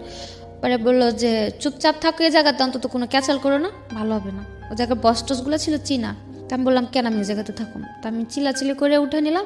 আমার বললো যে দেখো বেশি চিল্লাচিল্লি বা বেশি জোর দেখো এই জায়গাতে তুমি বেশি কিছু করতে পারবা না। এছাড়া ওইদিকে যে মানে সব মেয়ে, তারপর যে কাস্টমার আসতো সবগুলো বাঙালি, সব বাঙালি, নেপালি, পাকিস্তানি এগুলো ছিল, আবার ওই দেশের লোকজনও ছিল, মানে সব মিক্স করা, কোনো এক জাতির কিছু না। তারপর ওদিন রাত্রে মানে যেহেতু ওই জায়গাতে আমি কিছু করতে পারতেছি না, আমি আর কিছু বললাম না। পরে বাসা আসার পর খুব চিল্লাচিল্লি করলাম যে আমার যাতে এগুলো বলে নাই বা আমি এগুলো করুন না, আমার দেশে পাঠা দেন, আমি এগুলোর জন্য আসিনি, আমার বাড়ি পাঠা দেন। পরে বললো বাড়িতে টাকা দিতে বলতে তোর দেশে পাঠা দেন। মানে এখন বলতেছে বাড়ি থেকে টাকা পাঠাও, তাহলে দেশে পাঠিয়ে দিব। তারপরে আমি বললাম যে বাড়ি থেকে টাকা দিব, আমার তো বাড়িতে এরকম কোনো পরিস্থিতিও নাই, আমার বাবা চালায় রিক্সা, আর ভাইও তেমন একটা মানে ভালো পর্যায়ে নেই যে আমার কেউ 2-3 লাখ টাকা দিয়ে আমার এখান থেকে নিব। তারপর বললো তাহলে কথা বললো না, এ জায়গা যদি মায়েরা ফেলায়ও দেই তাও মনে করে কেউ কোনোদিন খোঁজও নিতে পারবো না বা আমাদের কিচ্ছু হইব না, তার চাইতে ভালোভাবে কাজ করো, সেটাই তোমার জন্য ভালো হবে। দেখেছেন যাওয়ার সময় নিয়ে গেছে জামাই আদরে, এবং তারপরে বাধ্য করছে প্রস্টিটিউশনে। And the thing is that ওই সময়টা যদি ওখান থেকে চলে আসতে চায় তাহলে টাকা দিতে হবে, এবং কারণ তারা হচ্ছে টাকাটা ইনভেস্ট করেছে, তারা খুব ভালো করে মেয়েটার ব্যাকগ্রাউন্ডটা জানে যে মেয়েটা ফিরে আসতে পারবে না। আমার এই অনুষ্ঠানটা একেবারে প্রান্তিক পর্যায় থেকে শুরু করে সারা বাংলাদেশের মানুষ এই অনুষ্ঠানটা দেখে। সো আমি মনে করি বিশেষ করে মেয়েরা যারা আছেন, যারা বিদেশে যান, এইভাবে যান, তারা আজকের এই অনুষ্ঠানটা অনেকবার দেখবেন, একবার দেখবেন না, অনেকবার দেখবেন, because the story just began. গল্পটা শুরু হয়েছে মাত্র। তারপর কি হলো? তারপর এগুলা বলার পরে মানে খুব কান্নাকাটি করলাম, মানে কি করলাম। তারপরে ওনারা বললো যে দেখো এখন কান্দাকাটি করে এদিকে নাটক করে লাভ হবে না, সুস্থ মতো কাজের জায়গা দিয়ে কাজ করবা, কোনো রকম কোনো ফাজলামো বা কিছু করার চেষ্টা করবা না। তারপরে আমি বললাম যে দেখেন ভাই আপনাকে, আচ্ছা ঠিক আছে আমি কাজ করবো, আপনাদের কতদিন কাজ করে দিলে আপনাদের টাকা শো দেবো, আরে তাও আমার মানে কতদিন পর আমার বাড়ি পাঠা দিবেন। পরে বললো যদি কমও করো অন্তত 6 মাস করতে হবে। তারপরে মানে অনেকভাবে মানে ম্যানেজ করার চেষ্টা করছিলাম যে হয়তো আমার আরও অল্প কিছুদিনের মধ্যে যাতে পাঠা দেয়। তো আর তখন তো আমি ওই জায়গায় কাজের বা টাকার হিসাবটাও বুঝতাম না। তারপর বললো যে এত টাকা, মানে এখন আমার খালি হিসাব দেখাইতেছে যে এই জায়গায় এত টাকা খরচ হয়েছে, ওটা খরচ হয়েছে, এগুলো দিতে হইব না, এগুলো তো তোমার বাপে দেয় না টাকাগুলো, আমাদের খরচ হয়েছে টাকাগুলো তো দেওয়া যাইতে হইব। তারপর আর কিছু বললাম না, যেহেতু আমার আর করার মতো কোনো পথ নেই। আর কথা বলতে গেলেই বলে যে, আর নিজের চোখেও দেখতাম মানে মেয়েদের এত বাজে পরিমাণে মারধর করতো, মানে বলার বাইরে। ওইগুলো দেখলে যে কোনো মানে যারা ভয় পায় বা মারধর খায় অভ্যাস নেই, যে কোনো মেয়ে ওই ভয়তে আলা যা করতে বলবো তা করতে রাজি হবো। এই মারধর কি বাঙালিরাই করতো? হ্যাঁ, বাঙালিরাই, মানে যে যাদের কাছে যাইতো ওদের কাছে মানে ওরাই মারামারি করতো। আমি যে জায়গা ছিলাম ওই জায়গাতে তেমন করে মারামারি দেখি নাই আমি, কিন্তু যে জায়গায় কাজে দিছিল ওই জায়গাতে সকালে কাজে গেলে দেখতাম যে কোনো মেয়ে আসছে গাল কাইটে গেছে, চোখের দিক দিয়ে কালো হয়ে আছে, কারো খুচুন পোড়া দিয়ে লাগাই দিছে, মানে ওই যে রান্না করে খুন্তি আছে না, ওই খুন্তি দিয়ে, হ্যাঁ ওগুলা পুরে লাগাই দিছে, কারো মায়েরা মাথা ফাটায় রাখছে। মানে ওইগুলা দেখলে আরো ভয় করতে যে বাসায় যা যদি আমি আরো মানে এগুলা নিয়ে চিল্লাচিল্লি করি, যদি আমারও এরকম মারে। আর আমি যে হালে আছি, আমি তো বাড়িতে ফোনটা যদি এগুলা বলি বা দেখে তো ডাইরেক্ট মানে মানে খুব খারাপ পর্যায়ে চলে যাবো, ওরা কিছু করতে পারবো না, বাড়িতে একটা টেনশন থাকবো। আর শুধু শুধু টেনশন দিতে লাভ নেই। এমন হতো আমি বললো টাকা দিয়ে আমার নিতে পারবো, তাহলে হয়তো আমি জানাইতাম। যেহেতু আমার কোনো দিকই নাই আর ওগুলো দেখে খুব ভয় করতো, এর জন্য মানে কারো কিছু বলতাম না, আমি চুপচাপ কাজ করতাম। প্রথম মাস গেল, যার পরে মানে কাজ করলে খুব আদর করতো, বা যদি বলতাম যে আপু খুব খারাপ লাগতেছে বা অসুস্থ, আমি কাজে যেতে পারবো না বা কাজ করার মতো পরিস্থিতিতে নাই, তাইলে মানে খুব বাজে ব্যবহার, চিল্লাচিল্লি, বাজে বাজে কথা। তো ওই সব ভয়তে কাজ হয়ে গেতাম না। আমার ব্যাগের মধ্যে সবসময় ব্যথার জ্বরের এই ওষুধগুলো সবসময় কিনা থাকতো। অন্তত পক্ষে প্রতিদিন কাজে যাওয়ার সময় একটা, মাঝে একটা, লাস্টে একটা, প্রতিদিন 3টা ব্যথার ওষুধ আর 3টা জ্বরের ওষুধ আমার ফিক্সড করা ছিল। তারপরে 1 মাস কাজ করলাম। কাজ করার পরে মানে তারা বাংলাদেশে যেরকম মানুষ ইয়াবা খায় না, ওই মালয়েশিয়াতে ইয়াবা না, কিন্তু ওই যে লবণের মতো কিছু একটা আছে, মানে আইস, ওই ইয়াবার চেয়ে তো মারাত্মক। ওটা যদি একটানা কন্টিনিউ কেউ 6 থেকে 7 মাস মানে ওটা সেবন করে, মানে এতে 100% এতে মানে ওই লোকটা মানে পুরো মেন্টাল হয়ে যাবো। এগুলো খাওয়াতো? হ্যাঁ, ওইগুলো ওনারা খাইতো, মানে ওইগুলো খাইলে মানে প্রচুর পরিমাণে কাজ করা যেত। আচ্ছা, মানে কোনো ব্যথা বা কোনো খারাপ লাগা বা কোনো ফিল আসতো না, কিন্তু কাজ করা যেত প্রচুর পরিমাণে। সো আপনাকে এগুলো খাওয়াতে বাধ্য হ্যাঁ, করতো? তারপরে ওনারা বললো যে এটা খায়া দেখো, তোমার কাজ করতে সমস্যা হবে না, এটা ভালো এই সেই। তারপরে কিছু বললাম না, ওই জায়গার মেয়েরা মানে সবাই কম বেশি এগুলা, তারপর বিয়ার, মদ, সিগারেট, এগুলো সবাই নর্মালি খুব ই করতো। তো এগুলাতে কিছু তো জড়িত ছিলাম না।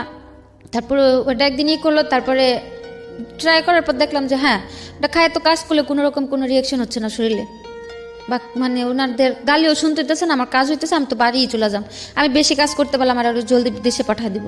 তো এই হিসাব করে তাদের মতো করে যখন বলতো এটা নিয়ে কাজ করো, ওইভাবে কাজ করতাম, যখন না দিত ওইভাবে কাজ করতাম না। এক পর্যায়ে ওনাদের কথা মতো নিতে নিতে মানে ওটা আমার একটা নেশার মতো হয়ে গেল, এই আইসটা। মানে ওটা ছাড়া আমি এখন থাকতে পারতেছি না। ওহো, মানে নর্মালি কাজ করা আমার পক্ষে সম্ভবই হয় না। আমি কাজের জায়গায় যা দাঁড়াইলেই আমার প্রচুর রাগ উঠা যায়, কেউ কথা বললে মন চায় আমি মাইরা দিই, মানে এরকম পর্যায়ে চলে গেলাম। এখন আমার মানে এখন আর তাদের দিতে হয় না, এটা এখন আমি এটা খুঁজে বেড়াই যে আমার এটা নিতে হবে, নাহলে তো আমি কাজ করতে পারতেছি না। করতে করতে গেল প্রায় 6 মাস গেল। ওই জায়গায় লোকের মাত্রা ছিল, মানে শনিবার আর রবিবার হচ্ছে মালয়েশিয়াতে হলিডে, মানে সাপ্তাহিক ছুটি থাকে।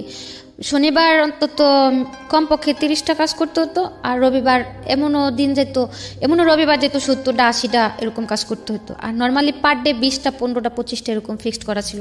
ওখানে কি পরিমাণ মেয়ে, মানে বাঙালি মেয়েরা দেখেছেন আপনি? প্রচুর পরিমাণ, প্রচুর, মানে এক একটা জায়গাতে 15 থেকে 20টা মেয়ে বাঙালি থাকতো। তার মধ্যে আবার 4-5টা, সবারই কি এরকম যে কেউ ইচ্ছাকৃত ভাবে করতেছে, কেউ হয়তো যে বাধ্য হয়ে যাওয়ার পরে কাজ করতে করতে যখন মানে টাকার হিসাবটা বুঝা গেছে তখন ইচ্ছাকৃত ভাবে করতেছে। হয় না, অনেকে ভাবে না যে হয়তো বাধ্য হয়ে খারাপ পথে যেহেতু চলে আসছি, আর কি হবে, কাজ করে টাকা নিয়ে যাই, হয় না ওরকমভাবে অনেক কেউ আছে, কেউ যেমন আমাদের মতো নতুন গেছে, তারা হয়তো কেউ বাধ্য হয়ে মারধর খায় কাজ কাম করতেছে। আর তারপর যারা এজেন্ট ছিল, এজেন্টেরাও কিছু কিছু এজেন্টেরাও কাজ করতো, মেয়েদের দিয়েও কাজ আপনি করে। এই ছেলেটাকে ফোন দিলেন না, যে বাংলাদেশে যে ছেলেটা আপনাকে পাঠালো, ওকে ফোন দিয়ে বললেন না যে তুমি আমাকে জেনে শুনে এখানে কেন ওনার পাঠালে? আমি বলছি, উনি বললো যে আমার এগুলো বলে নাই। উনিও বাংলাদেশ থেকে অনেক প্রেশার দিল, প্রেশার দেওয়ার পর ওনারাও বললো যে টাকা পাঠা দাও, ওরা পাঠিয়ে দিই, সমস্যা নেই। Nothing is free.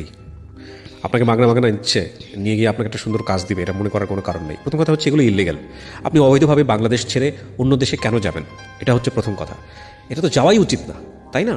আর আপনি কাজ জানেন, কাজ পারেন, আপনার তো দেশেই কাজ করা উচিত। তারপরেও যাতে এই ধরনের ভুল না হয়, সেই জন্যই এই এপিসোডটা।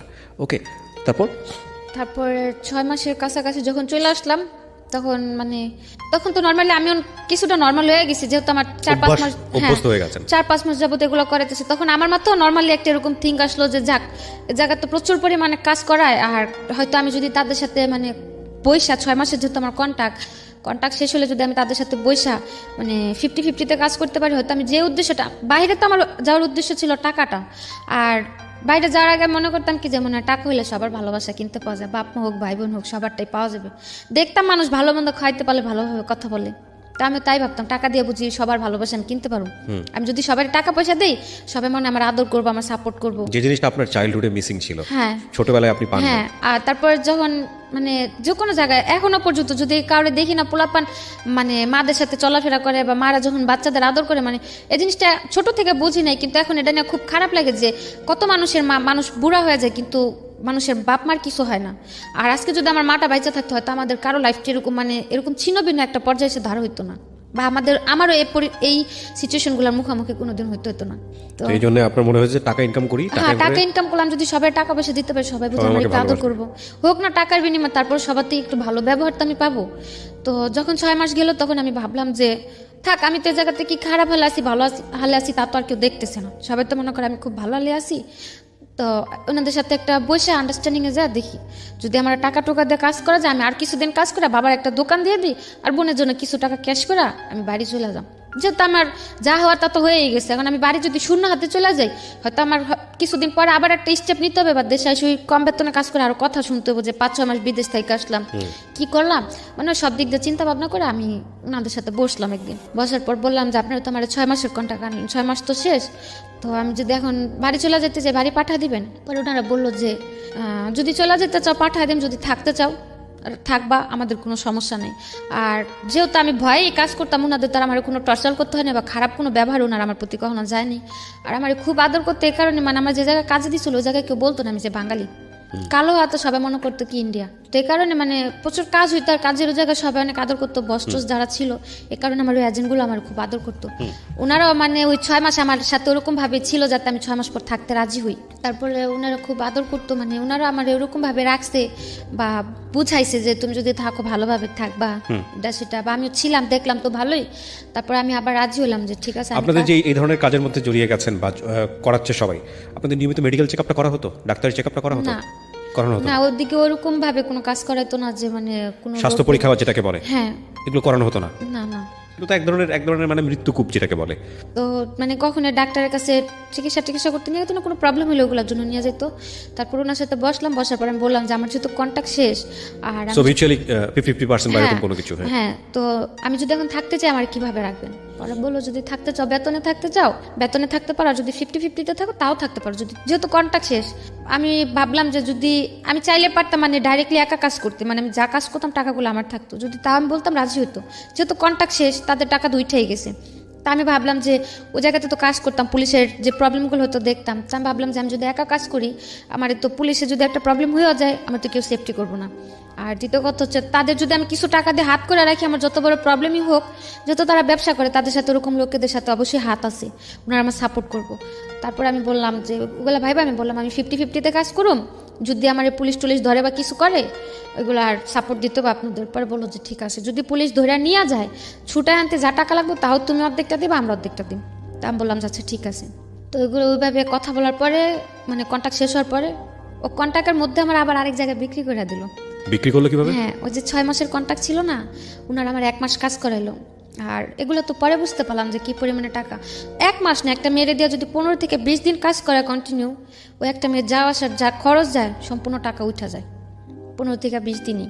তো সে জায়গাতে আমার 1 মাস কাজ করালো। কাজ করানোর পরে তাদের তো যা খরচ উঠে গেল, এমনকি এক্সট্রা উঠলো। তার 1 মাস পরে আমার যে 5 মাস ছিল কন্ট্রাক্টে, ওই 5 মাসের কন্ট্রাক্ট করে আরেকটা এজেন্টের কাছে বিক্রি করে দিল। এটা আপনি পরে বুঝেছেন নাকি না, তখনই বুঝেছেন? তখনই মানে বিক্রি করার সময় আমার বলেনি, যেদিন আমার নিয়ে যায় ওদিন বলছে যে তোমার যে বাকি 5 মাসের কন্ট্রাক্ট আছে তুমি ওদের কাছে থাকবা, কোনো ঝামেলা করবে না। 1 মাসে তারা আমার আর কি নর্মাল করলো, আমার যেহেতু না জানা ছিল, মানে ইউজ টু করা জিনিসটাতে। হ্যাঁ আমার নর্মাল করলো যে তো মানে হঠাৎ করে বিক্রি করে দিলে তো যদি আমি প্রবলেম করি ওনাদের উপর একটা প্রেশার আসবে, তো নর্মাল করে তাদের কাছে দিল। যে আপুর ভাইয়ের কাছে বিক্রি করলো তাদের প্রথম মেয়ে ছিলাম আমি।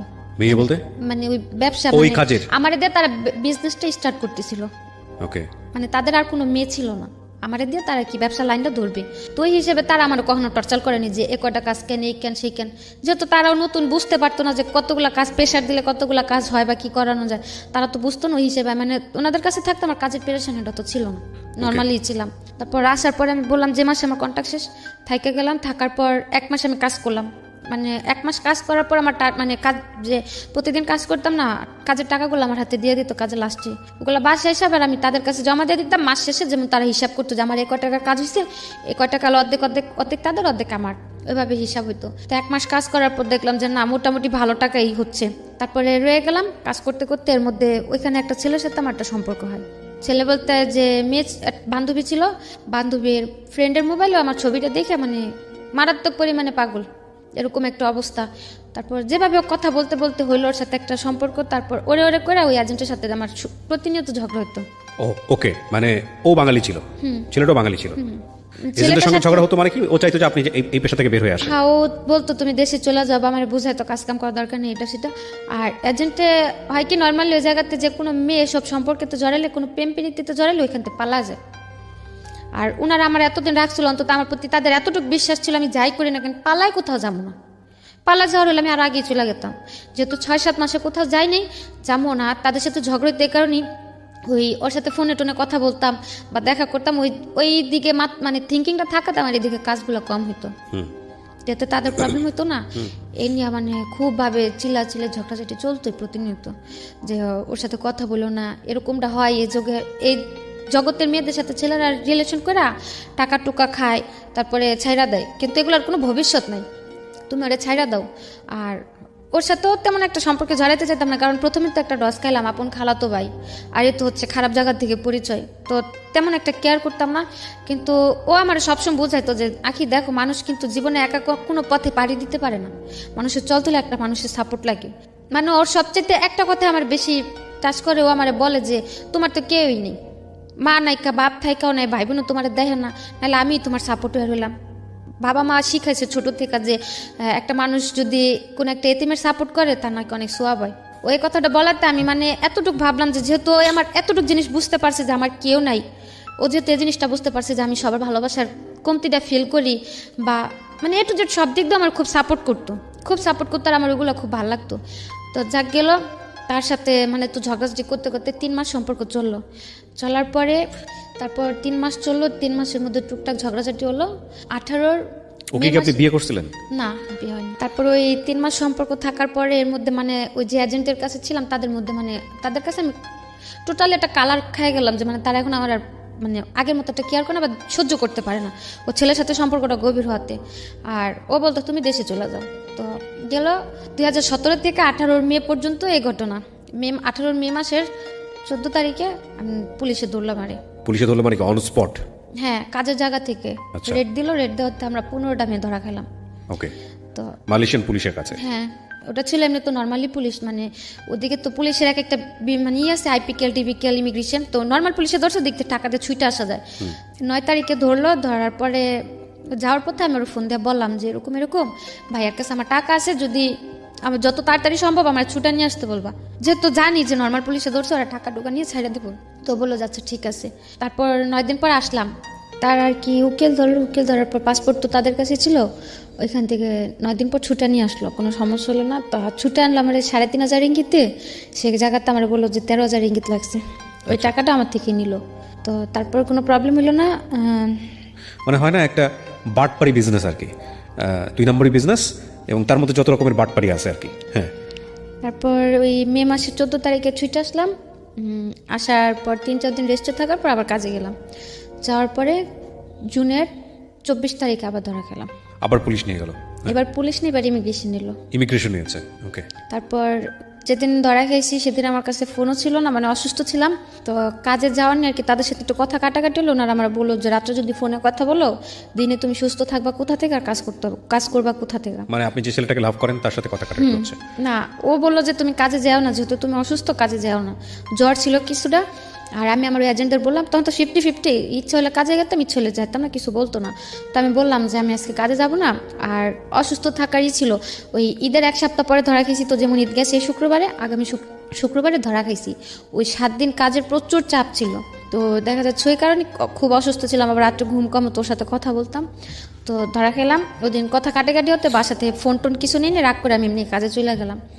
কাজে গেলাম সন্ধ্যা 7টার দিকে, 9টার দিকে ইমিগ্রেশনের পুলিশ সব উপরে উঠে গেল, নিচে দরজা টরজা কাইটা। তারপর ধরলো, ভালো কথা, বসা রাখছে। তারপরে গাড়িতে উঠছে, মানে পুলিশ ধরছিল পরে, তো তাও ফোন করার একটা অপশন ছিল যে ফোন করে ভালো মন্দ বলতে পারছি। এখন তো ইমিগ্রেশন ধরলো, আমার সাথে তো একে ফোন ছিল না, আর দ্বিতীয়তে যাদের ফোন ছিল সবার ফোন নিয়ে নিছে। আর আমার কারো নাম্বারও মুখস্থ ছিল না, শুধু ওই ছেলের নাম্বারটা ছাড়া। তারপর ওই বাঙালি আরেকটা মেয়ে, মানে এক সিরিয়ালে 4টা কোম্পানিতে অপারেসি দিছে। 4টা কোম্পানির মধ্যে মানে আমরা 4টা না 5টা ছিলাম বাংলা মেয়ে। তো আমার যেখান থেকে ধরছে এখানে আমি ছিলাম, আরেকটা মেয়ে ছিল। ওই মেয়ের ফোন নিয়ে নিছে, সাথের যে কোম্পানিটা ছিল ওই কোম্পানির একটা মেয়ের ফোন দিয়ে ফোন করলাম ওই ছেলেরে। ফোন দিয়ে বললাম যে দেখো, আমার তো গতবার ছুটে আনছিল, পুলিশে ধরছিল, কিন্তু এবার তো ইমিগ্রেশনে ধরছে, আমার তো কোনোভাবে ছুটানো সম্ভব হবে না। তো আমার টাকা আছে, আমি যে ওই ঈদের 1 সপ্তাহ কাজ করছি বা পুরো মাস কাজ করছি, আমার পুরো মাসের টাকাটাই তাদের আছে। আমার বললো জরিমানা দিয়ে আমার দেশে পাঠা দিতে, যাতে অকারণে আমার কোনো জেলে পড়ে না থাকতে হয়। তো বললো যে আচ্ছা ঠিক আছে। মালয়েশিয়ার জেল সম্পর্কে জানতেন না, আগে কোনো আইডিয়াও ছিল না, বা ওরকম কারোর সাথে কথা হয়নি যে জেলটা কিরকম। মানে আপনাদের সবাইকে বলছি যে মালয়েশিয়ার জেল জীবনটা কতটা ভয়ানক হতে পারে, এটার উপর একটা এপিসোড আছে এই চ্যানেলে। এটা ইউটিউব জীবন গল্পের পার্ট নাম্বার 1। তাহলে বুঝবেন যে মালয়েশিয়ার জেল জীবনটা কতটা ভয়ানক। বলেন তারপর ওইখানে একটা মেয়ের ফোন ছিল, ওর ফোনটা দিয়ে আমি ফোন দিয়ে বললাম যে যেহেতু ইমিগ্রেশনে ধরছে, আমার তো কোনোভাবে ছুটানো সম্ভব হবে না। আর প্রথমবার যখন ধরা খেলাম তখন যে 9 দিন ছিলাম, ওদিকে তত একটা কষ্ট হয়নি। আর তার মধ্যে 2-3 দিনই ভাইয়ারা যা দেখা করছে, কারণ তখন তো আমার ছুটানোর জন্য ট্রাই করতেছিল, যা দেখা করে আসছে বা খাবার টাবার কিনে দিয়ে আসছে, সমস্যা হয়নি তত একটা। আর এমনিতে রাখছিল, যেমন সেফটি রুমে ছিলাম, তো প্রবলেম হয়নি। আর জেলটাকে দেখিও নি তখন। তো বলার পর আর আমি বললাম যে যেভাবে সম্ভব হয় আমার খুব শীঘ্রই দেশে পাঠা দিতে বলবে। আমার যা টাকা আছে ওদের যথেষ্ট হবে আমার জরিমানাদের দেশে পাঠানোর জন্য, আমার যাতে জেলে না রাখি। আর পাসপোর্টটাও যেহেতু তাদের কাছে। তো বললো যে আচ্ছা ঠিক আছে, তুমি কোনো টেনশন করো না, কান্নাকাটি করো না, এদিক থেকে তাদের যতটুকু প্রেশার দেওয়ার বা যতটুকু কি করার আমি করুন, তুমি কোনো কান্নাকাটি করো না। আচ্ছা গেল। তারপর 3 দিনের দিন যখন যাওয়ার পরে 3 দিনের দিন যখন স্টেটমেন্ট নিতে আনলো, তখন স্টেটমেন্ট দেওয়ার পর ওনারা আমার বললো যে তোমার পাসপোর্ট কার কাছে। আর পুলিশে ধরার পর যদি বলে যে এজেন্ট আছে বা কিছু, তাহলে হয়তো তার যেমন যদি আমি তখন বলতাম যে আমার এজেন্ট আছে, তাহলে হয়তো আমার এজেন্টটা খোঁজার জন্য আমার যে জায়গায় জেল হয়েছে 3 মাস, সে জায়গায় হয়তো 6 মাসে 1 বছরও হইতে পারতো এজেন্টের খোঁজার জন্য। তো তারা যাওয়ার পরে শিখাই দিয়েছিল যে যদি কোর্টে উঠায়, তাহলে যদি জিজ্ঞেস করে যে তোমার কি অপরাধ আছে নাকি, মানে মালয় ভাষাতে, তাহলে বলবা যে হ্যাঁ আমার অপরাধ আছে। যেহেতু আমি ট্যুরিস্টে ঢুকলাম, ভিসা তো 1 মাসের ছিল। তো কেস হইতো 2টা, একটা হচ্ছে কসম মানে ভিসা ছাড়া, আর একটা মাসাজ, 2টা কেস হইতো। তো বলছে যে কোর্ট উঠালে যদি জিজ্ঞেস করে যে তোমার দোষটা কি তোমার কিনা, স্বীকার করবা যে হ্যাঁ দোষটা আমার, তাহলে ওই কোর্টের থেকে শাস্তি মাফ করে দিব। আর যদি অস্বীকার করো, যতদিন স্বীকারোক্তি না দিবা অতদিন তুই তোমার কোর্ট উঠাইতে থাকবো, জেল দিতেই থাকবো।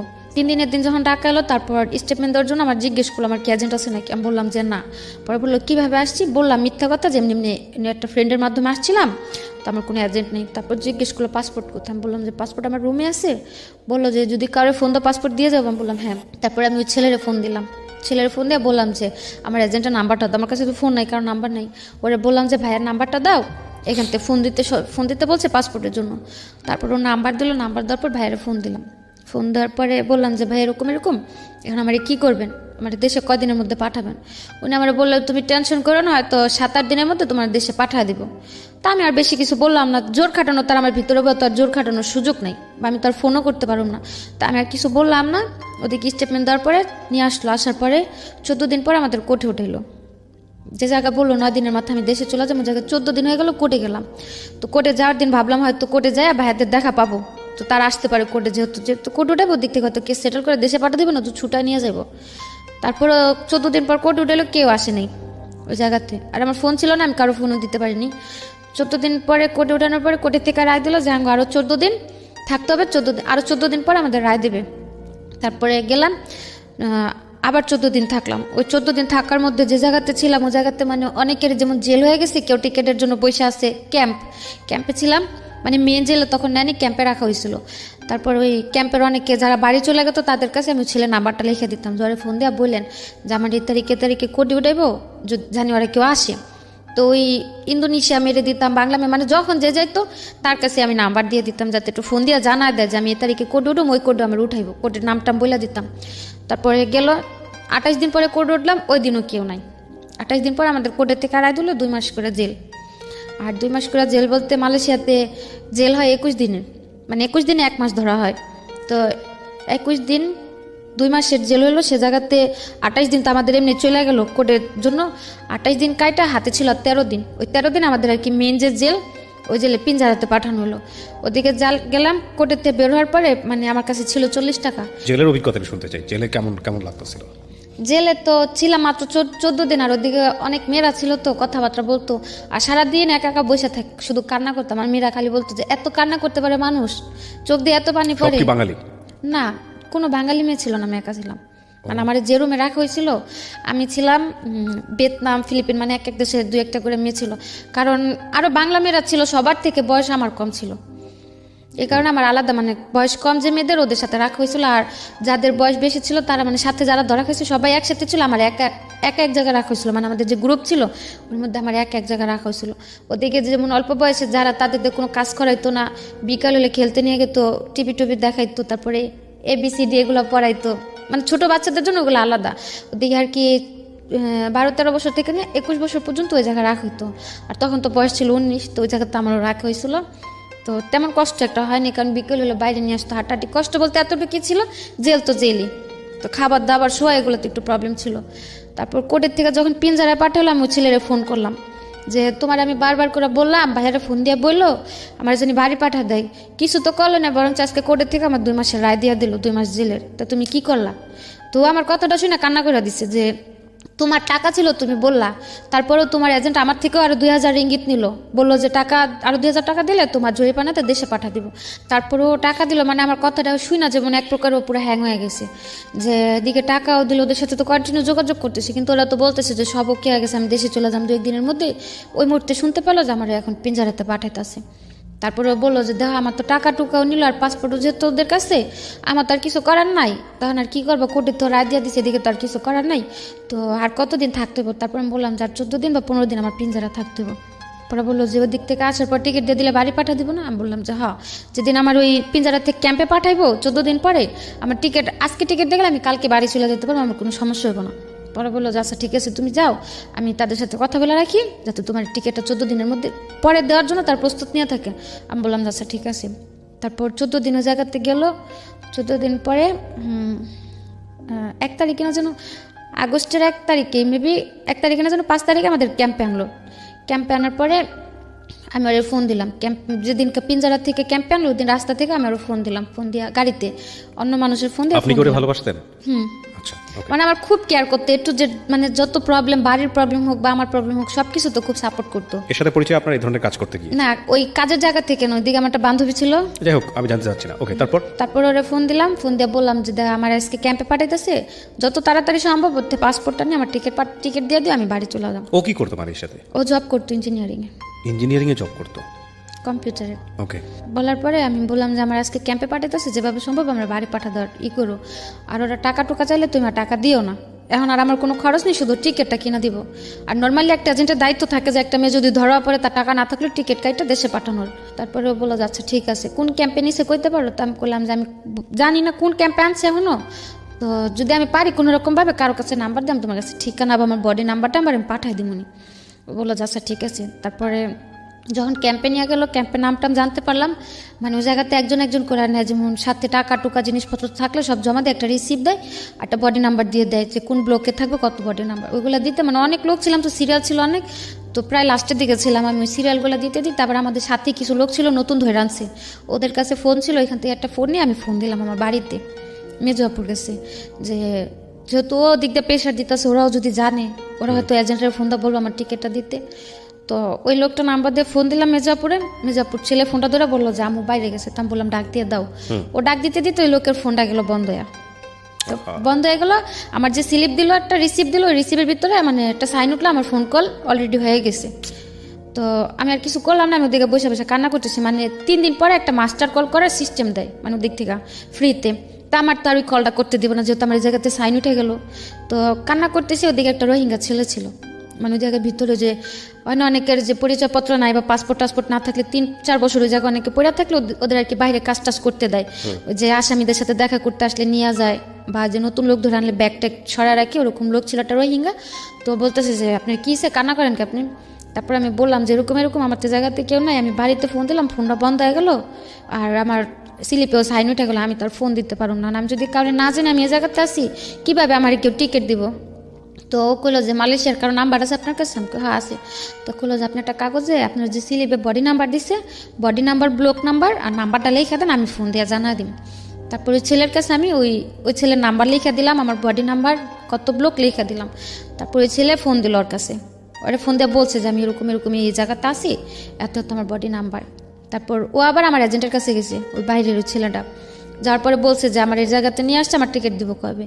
ওরা বলতেছে পাসপোর্ট দিয়ে দিছে, মানে কোম্পানি লোকের কাছে পাসপোর্ট দিছে, টাকা দিয়ে দিছে, ওরা টিকিট দিয়ে যাবে। এসে করতে করতে প্রায় 15 থেকে 20 দিন যায়। ওই 15-20 দিনের মধ্যে এই ছেলে আবার ওরা একটা ফ্রেন্ডে পাঠায় আমার সাথে জেলে দেখা করতে। তারপর ওরকম করতে করতে আমার এজেন্ট আবার ওর কাছ থেকে টাকা নিল, আবার ওকে টিকিট দিবে বলে আরো 2বার টাকা নিল।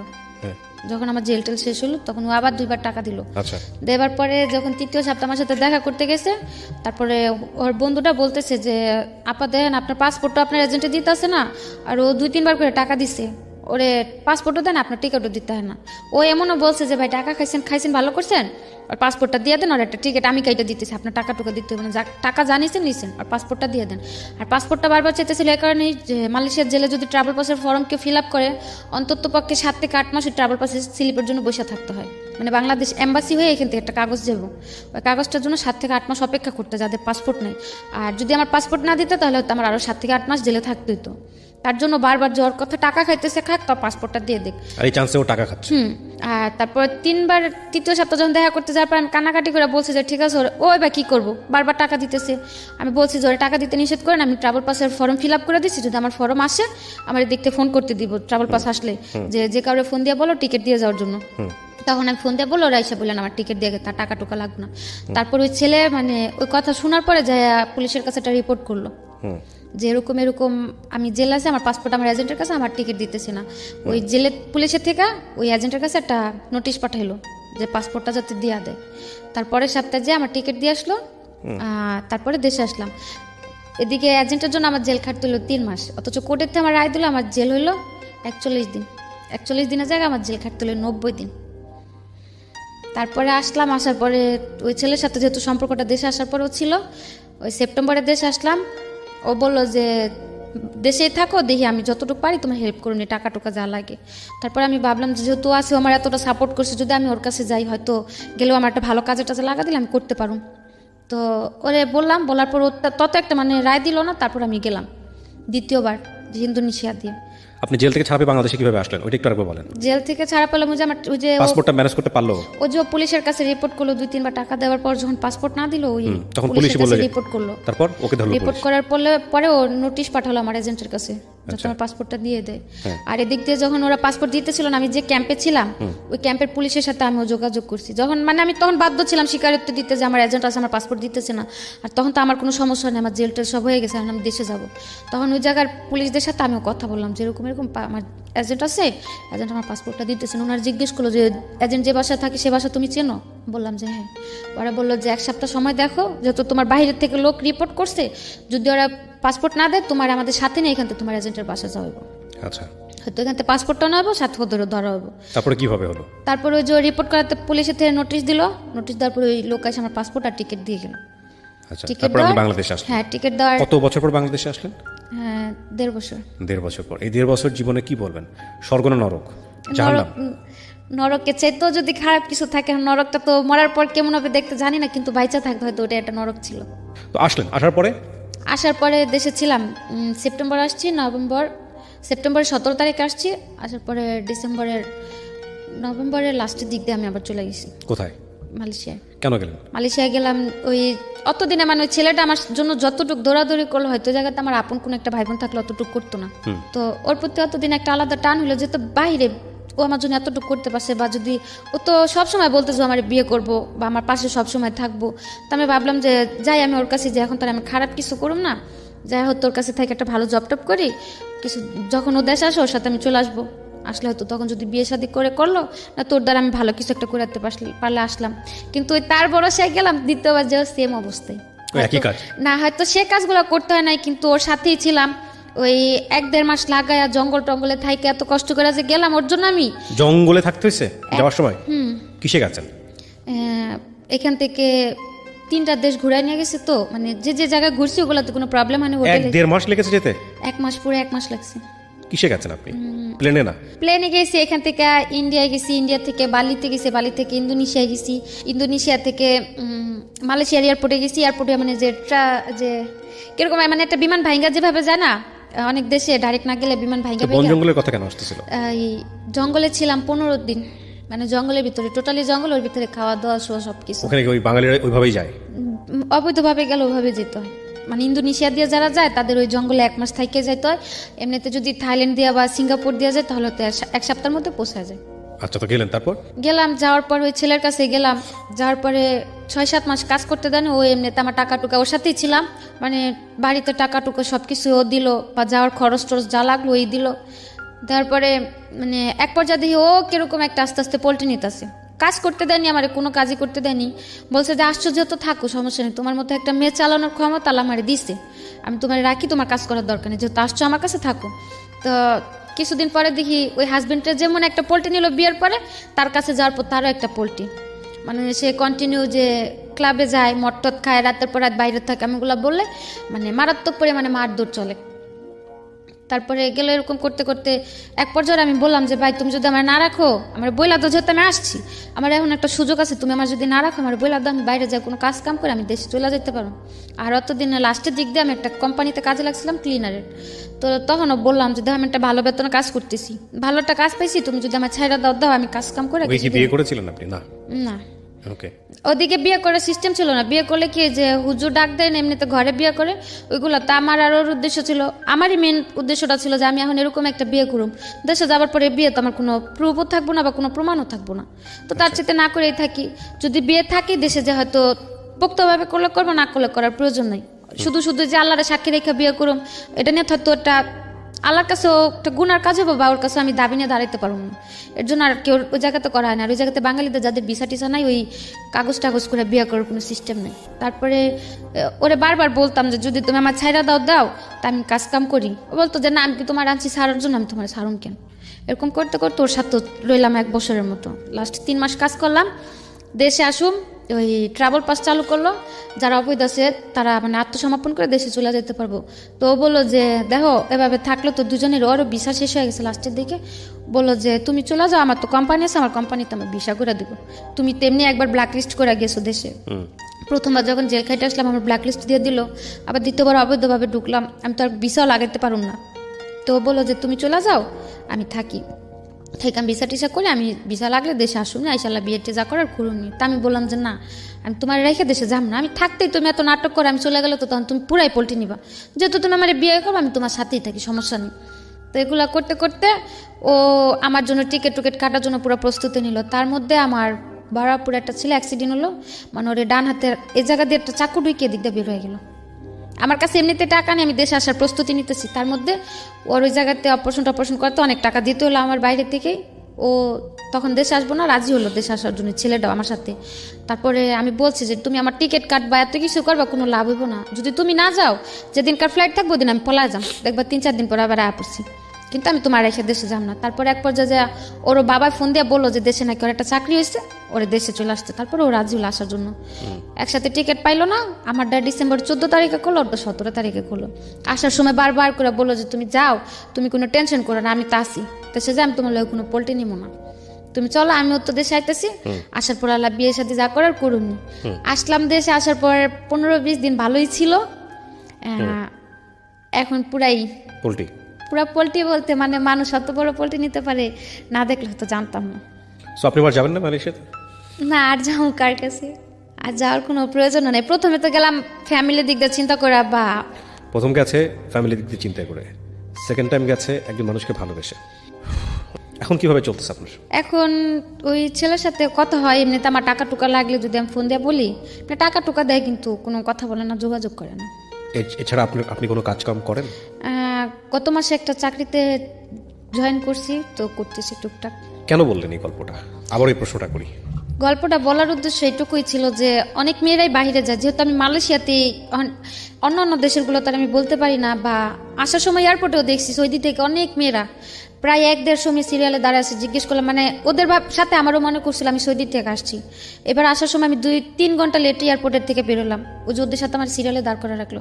যখন দেখলাম যে সবগুলা লোক সৌদি আরবের, আমি একাই মালয়েশিয়ার, তখন আমি চিলাচিলি করাতে তারপর আমার বের করে দিল। 2-2.5 ঘন্টা যে দাঁড়াইছিলাম, মেয়েগুলা জিজ্ঞেস করলাম যে আপনারা কি জনের দিকে দাঁড়াচ্ছেন, সবগুলা জেল খেটে আসছে।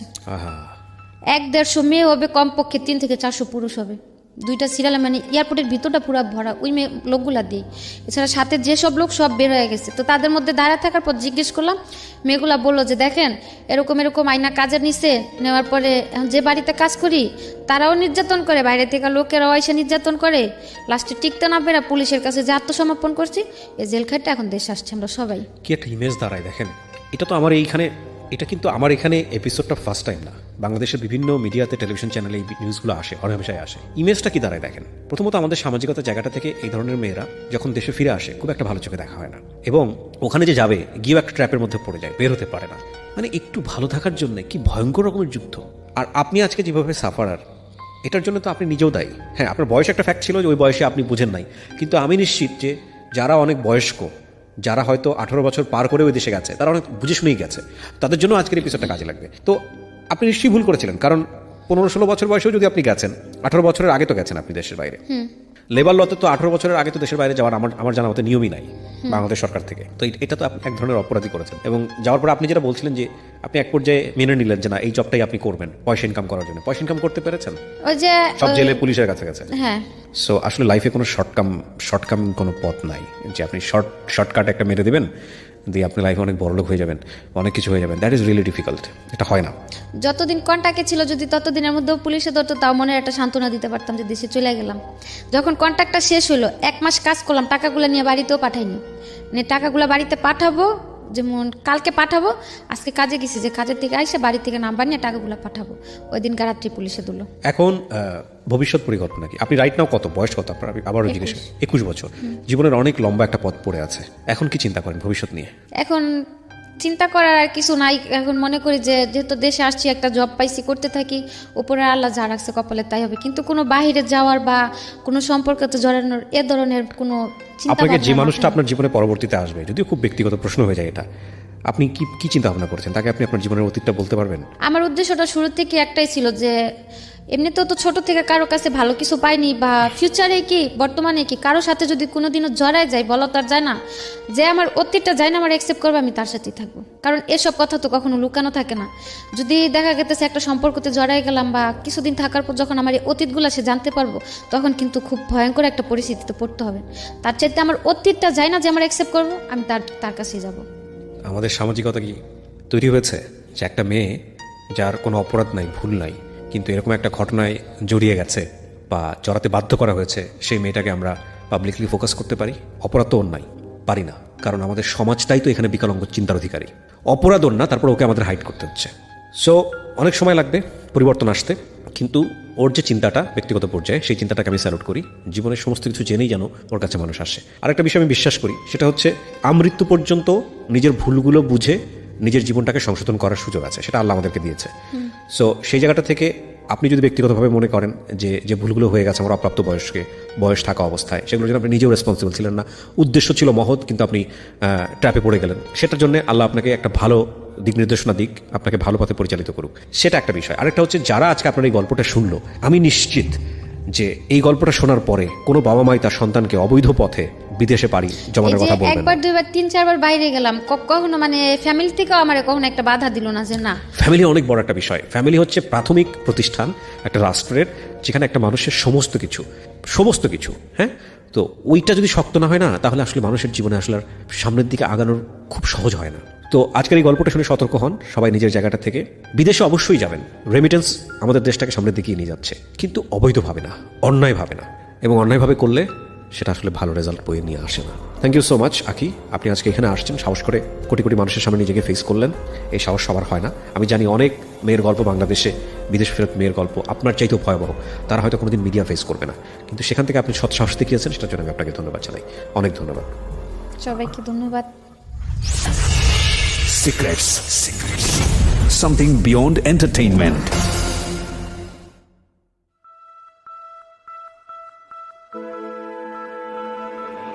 Love. Hate. Challenge. Motivation. Lies. Truth. Impossible. Virtue. Morality. Something beyond entertainment. Welcome to my stage of reality. Stay tuned. Sunday and Wednesday with me, RJ Kibriya, only on Dhaka FM 90.4.